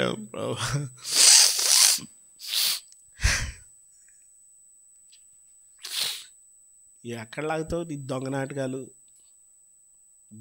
వేయకూడదు. మనం నిజంగా మనం ఏం చేయాలంటే, వాళ్ళ వలన మనం గాయపరచబడ్డాం, రైట్? వాళ్ళు మనం ఏం చేయాలా? రేపు పరలోకంలో వాళ్ళకి పెద్ద సీట్ ఇచ్చి నీకు చిన్న సీట్ ఇస్తే ఏం చేస్తావు? పరలోకంలో వాళ్ళకి మెయిన్ సీట్ ఇచ్చి నిన్ను గడప దగ్గర నువ్వు అడుగుసో పోయి ఆ పేట ఇచ్చాను నీకు పో అన్నాడు అనుకో, ఏం చేస్తావు? ఇదేంటి ప్రభువా, నేను ఎక్కువ ప్రార్థన చేశాను, వాళ్ళు చర్చికి రారు, దుర్మార్గులాళ్ళు, దుష్టులు, నీచులు, నికృష్టులు. నీ మనసును చూపించు. ఆనందము, 4వ అంశం, ఆనందం పరిపూర్ణం చేయబడుతుంది. ఫిలోమోను పత్రిక 6వ వచనం చదువుదాం. తీతు పత్రిక ప్రక్కన ఉంటుంది, ఫిలోమోను పత్రిక చదవండి. నీ ప్రేమను గూర్చి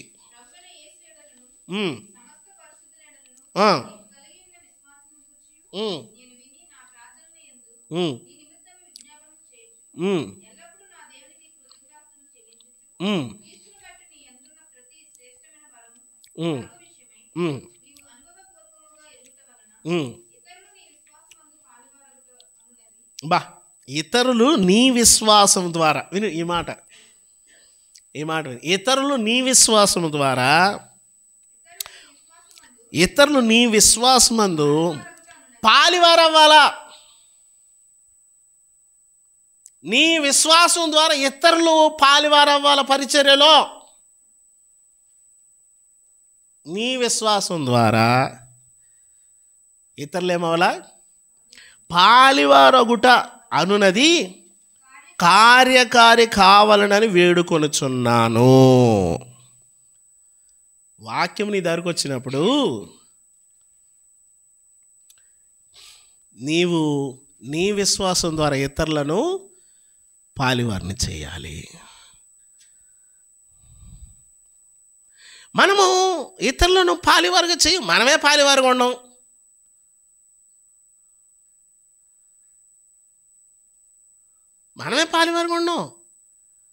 మనమేదో ఊరికినే.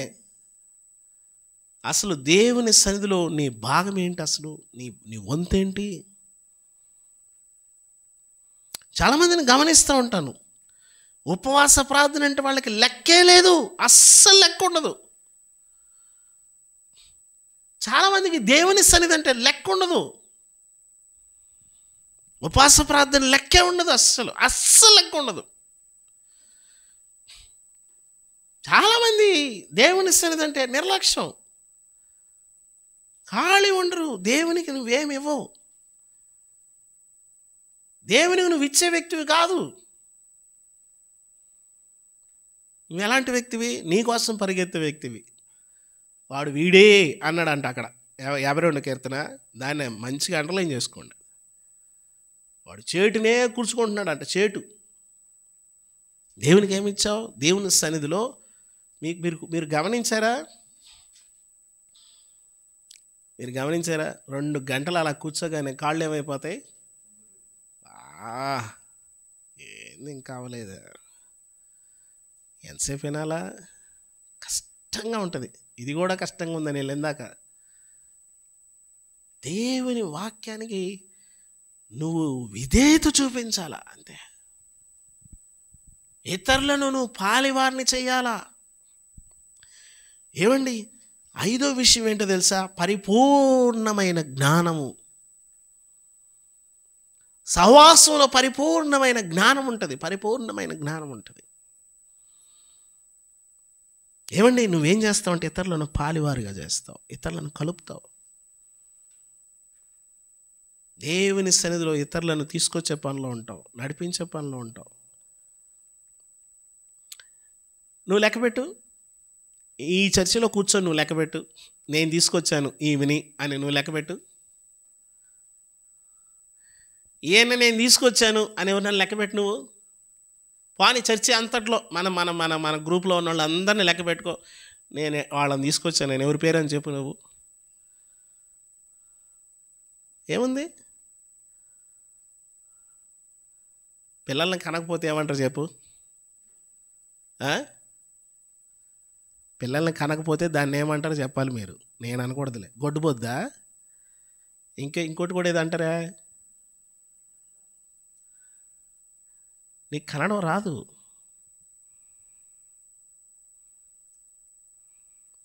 పరిచర్య కట్టడం సేవకుడు వల్లే అవుతుందా? వాళ్ళు చేసుకుంటారులే, నాకేం సంబంధం. దేవుని పనిలో నీ భాగం ఏంటి? ఎల్లకాలం నీ పనే, నీ పనులు, నీ సంపాదన, డబ్బులు. ఒక పూట సెలవు పెట్టవు నువ్వు దేవుని సన్నిధి కోసం. నువ్వు ఏమిస్తావు? నువ్వు దొంగవి. నువ్వు దేవుని సన్నిధి.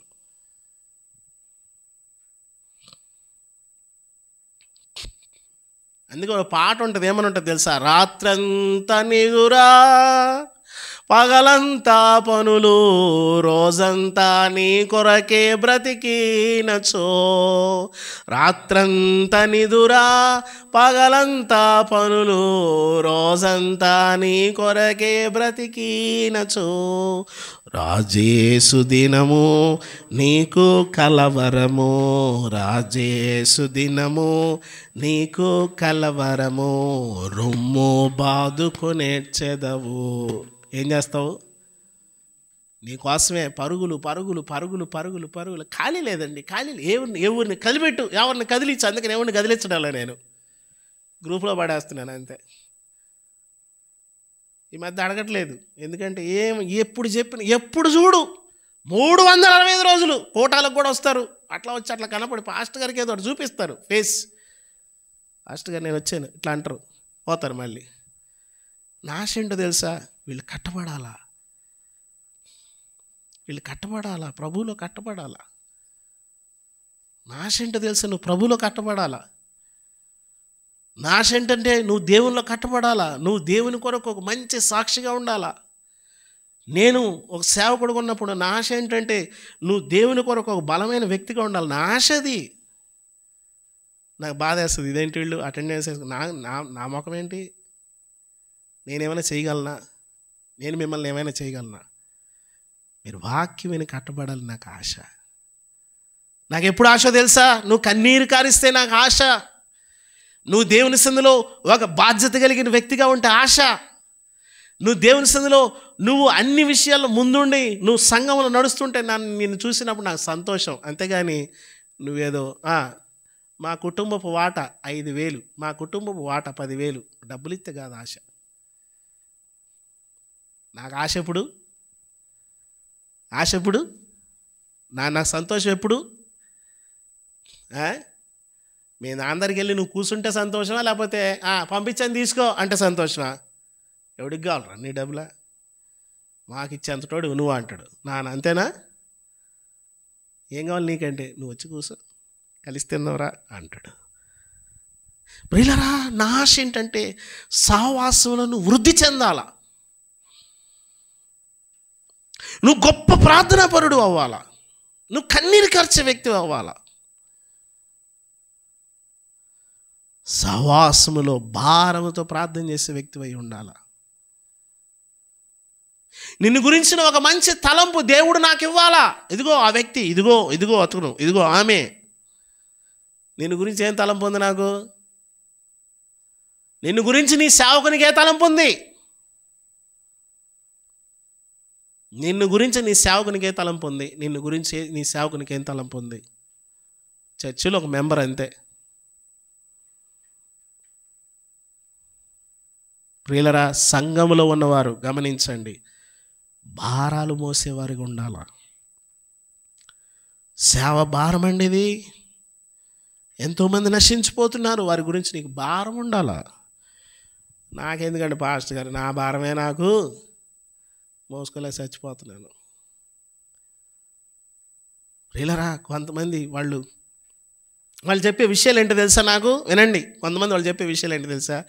వాళ్ళ ఇంటి పనులు, వాళ్ళకి సంబంధించినవి, వాళ్ళు సంపాదించుకోవాల్సినవి, వాళ్ళ ఆస్తులు, వాళ్ళకి ఏదైనా ఉంటే వాటికి సంబంధించి అవే చెప్తూ ఉంటారు. మా ఇంట్లో వాళ్ళు రక్షించబడాలా, మా ఇంట్లో వాళ్ళు మారు మనసు పొందాలా, మా ఇంట్లో వాళ్ళు ప్రార్థన పరులు అవ్వాలా, దేవుని వెంబడించేవారు అవ్వాలా. ఈ సహవాసం ఏం కావాలి నీకు? ఇక రాత్రంతా నిద్ర, పగలైతే నిద్ర లేగానే స్టార్ట్ అవుతాయి ఫోన్లు. వచ్చేస్తున్నా, స్నానం చేసి 2 జగ్గులు టిసిరేసుకొని మీదకి వెళ్ళిపోతారు, బట్టలు వేసుకొని. టైం అయిపోయింది. పరుగులు మనుషులు పరుగులు తీస్తున్నారు.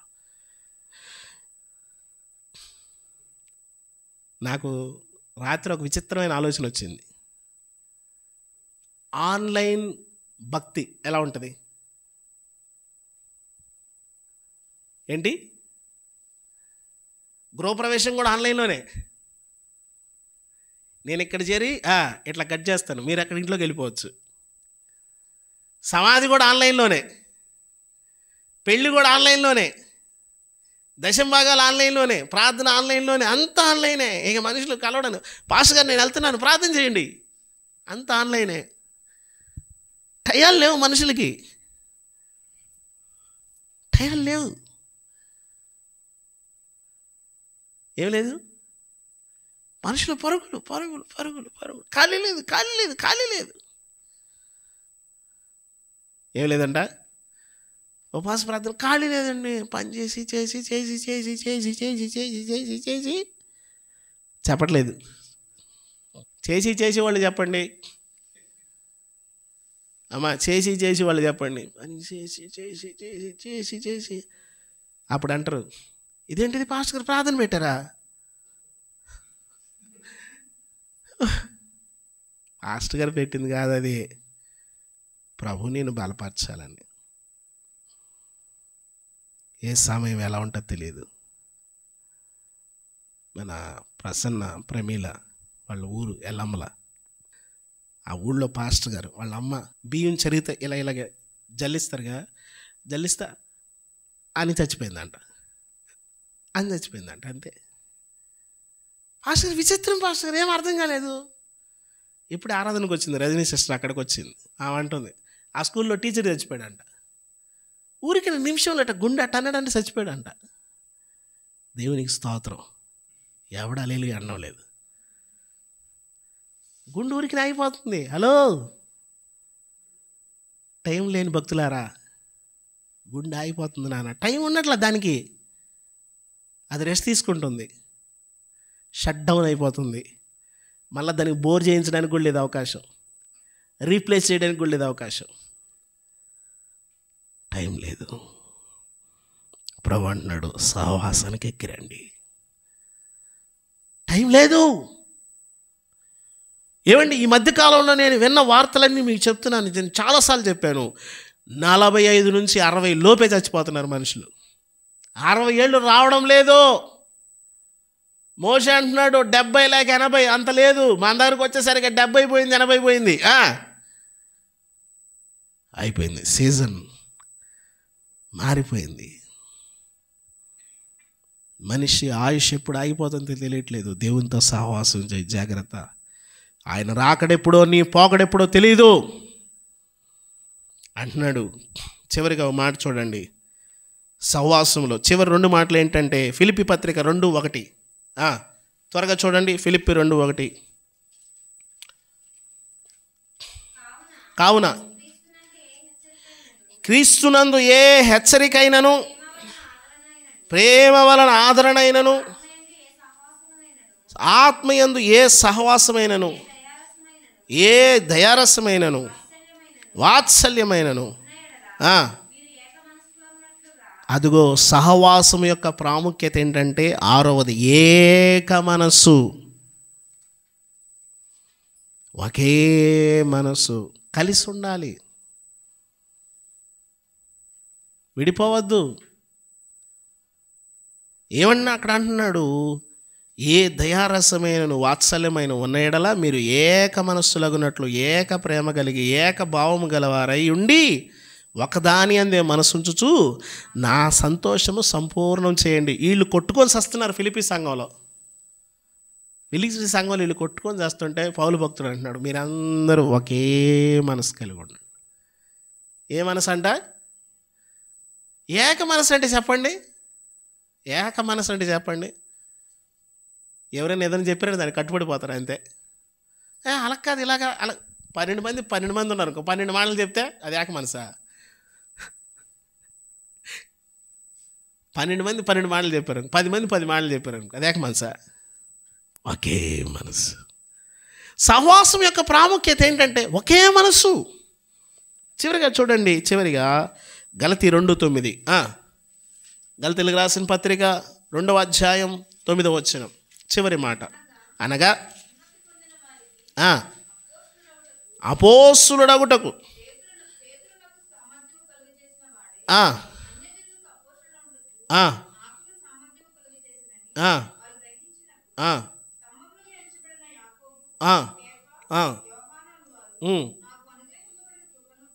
చూసారా, కృపను గుర్తించడము. 7వ విషయం ఏంటంటే సహవాసం యొక్క ప్రాముఖ్యత కృపను గుర్తించడం. వారు నాకు అనుగ్రహింపబడిన కృపను కనుగొని, వాళ్ళంట పేతురికి అప్పగింపబడిన కృపను కనుగొన్నారంట. సహవాసం యొక్క ప్రాముఖ్యత ఏంటంటే కృపను నువ్వు కనుగొనాల. నీలో కృప ఉందని ఇతరులు కనుగొనాల. ఏమా ఏంటి? నువ్వు కృపను కనుగొనాలా, లేక నేను కృపను కనుగొనాలా? నాలో కృప ఉందని ఇతరులు కనుగొనాలా. మన ముఖమే కృపను చూపించదు, మన ముఖమే చూపిస్తుంటే చెప్పండి. కొంతమంది ఎలా చూస్తారు తెలుసా, ఇంకేడుంది కృప?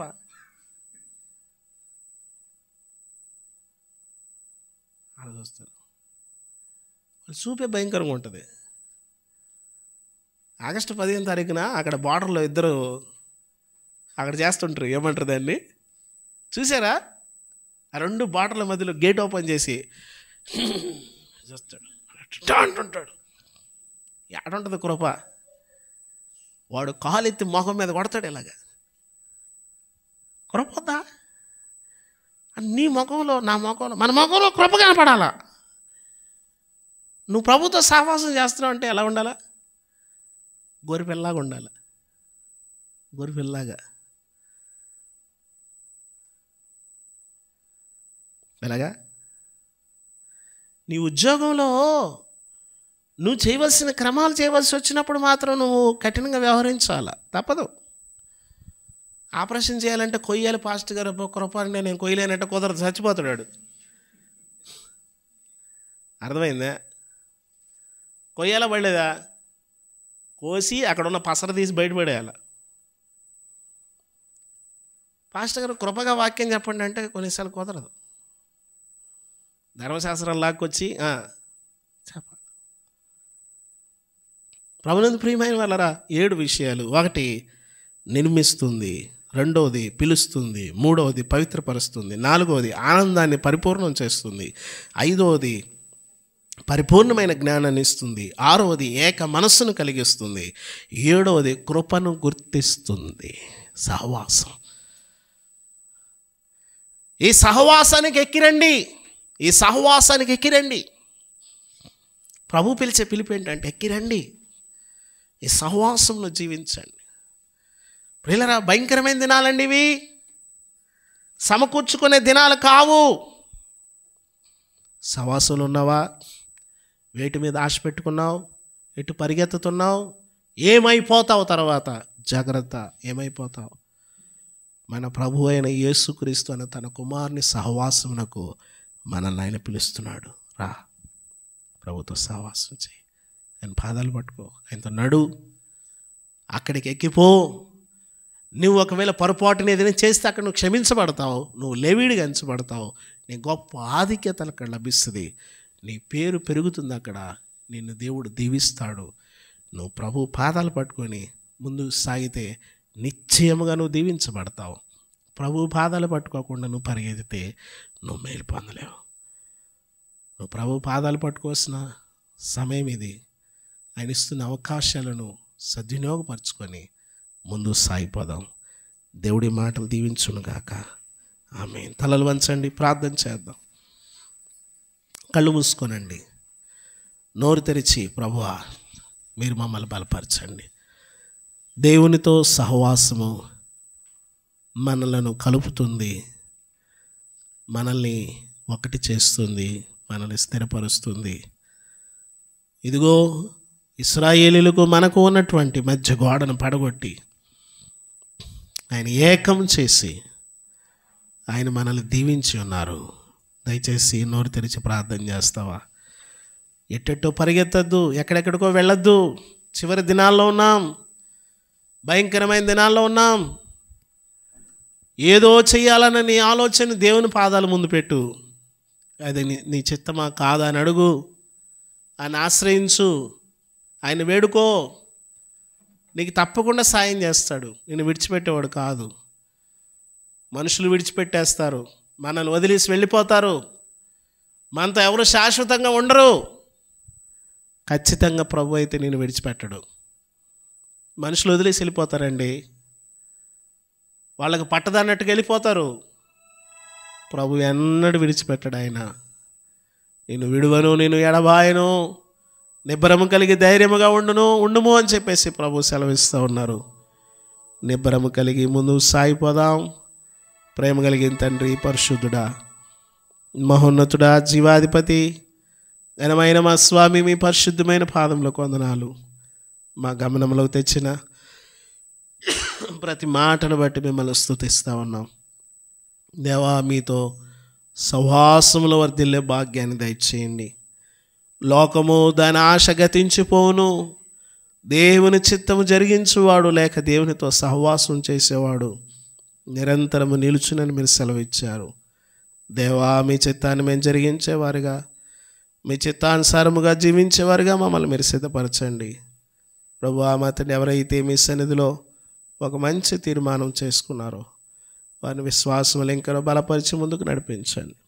యేసు పరిశుద్ధ నామములో అడుగుచున్నాం తండ్రి, ఆమేన్. మంచిది. పరిశుద్ధమైన పని కొరకై కానుకుంటాం. తరతరాలలో యుగ యుగాలలో జగ జగాలలో దేవుడు దేవుడు యేసే దేవుడు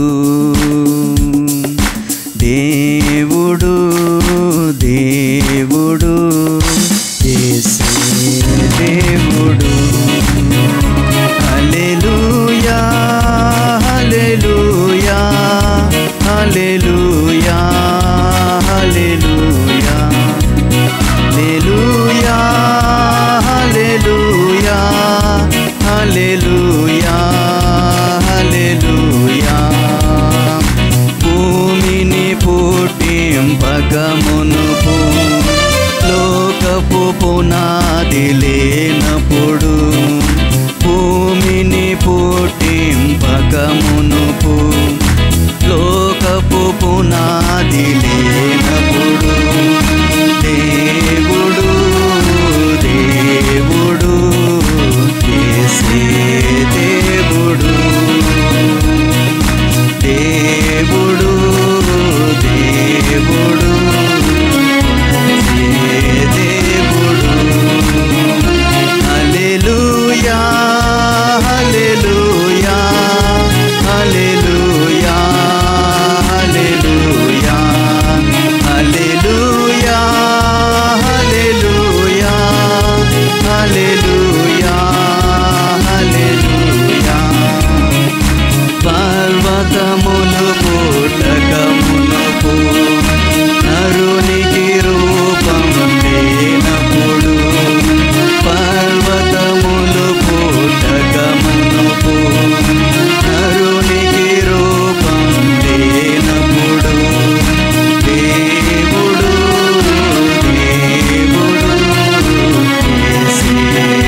వార కార్యక్రమాలు జ్ఞాపకం చేసుకుందామండి. ప్రతి ఆదివారం కూడా ఇక్కడ 11 గంటలకు సర్వీస్ స్టార్ట్ అవుతుంది. అలాగే అదే సమయంలో సండే స్కూల్ పరిచర్య కూడా జరుగుతుంది. అలాగే ప్రతి శనివారం 7 గంటలకు ఇక్కడ ఉపవాస ప్రార్థన జరుగుతుందండి.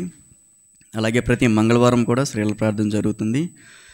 సంఘంలో ఉన్న ప్రతి ఒక్కరూ కూడా ఈ యొక్క వార కార్యక్రమాల్లో కానీ ప్రతి ఒక్క కార్యక్రమంలో కూడా మీరు పాలుపంపులు పొందాల్సిందిగా మనం చేస్తూ ఉన్నాం. సాయంత్రం కూడికలో మనం కలుసుకుందాం, ప్రార్థన చేసుకుందాం. సకల ఆశీర్వాదములకు కారణభూతుడు అయిన మా తండ్రి, ప్రభురక్షకుడు, విమోచకుడు యేసుక్రీస్తు నామములో మీ పాదములకు వచ్చి కృతజ్ఞతాస్తుతులు తెలియచేస్తూ ఉన్నాం. మా దేవా, మా ప్రభువా, ఈ దినం మీరు మాకు ఇచ్చిన మీ సన్నిధిని బట్టి వందనాలు. ఈ పరిచయం మీరు దీవించండి. తీసుకొచ్చిన మా ప్రియులందరిని బట్టి వందనాలు. పాటల ద్వారా మిమ్మల్ని సమీపించడానికి, వాక్య పరిచయం ద్వారా మేము మేలు పొందడానికి, కానుకలు సమర్పించి ఈ పరిచయం ద్వారా మిమ్మల్ని గణపరచడానికి మాకు ఇచ్చిన భాగ్యం కొరకే వందనాలు. ఎక్కిపోయే అనుభవంలో, హెబ్రోన్ అనుభవంలో, సవాస్ అనుభవంలో మేమందరము కొనసాగునట్లుగా సహాయం చేయండి. మీరు త్వరగా రాబోతున్నారు. ఈ లోకము దాని ఆశ గతించిపోను, దేవుని చిత్తం జరిగించేవాడు నిరంతరం నిలుచునని మీరు సెలవిచ్చారు. మీ చిత్తాన్ని జరిగించేవారుగా మమ్మల్ని మీరు సిద్ధపరచండి. తీసుకొచ్చిన మా ప్రియులను బట్టి వందనాలు. వారి కుటుంబాల్లో మీ గొప్ప కార్యాలు మీరు జరిగించండి. పరిచర్య బహుగా దీవించి ఆస్వాదించండి. 81వ వార్షిక మహాసభలు మీరు చక్కగా జరిగించారు, వందనాలు. అక్కడ మేలు పొందిన ప్రతి ఒక్కరూ కూడా మీ సన్నిధిలో కట్టబడి విశ్వాసములు వర్ధిల్లునట్లు సహాయం చేయండి. ఈ పరిచర్యను మీరు బహుగా దీవించి ఆస్వాదించండి. నీ బిడ్డలు గొప్పిళ్ళు విప్పి ఉన్నారు. రావాల్సిన దీవెన ఆశీర్వాదాలు 30 60 100 వారి కుటుంబాల్లో దయచేయమని యేసు పరిశుద్ధ నామములు అడిగి వేడుకొంచున్నాం తండ్రి, ఆమేన్.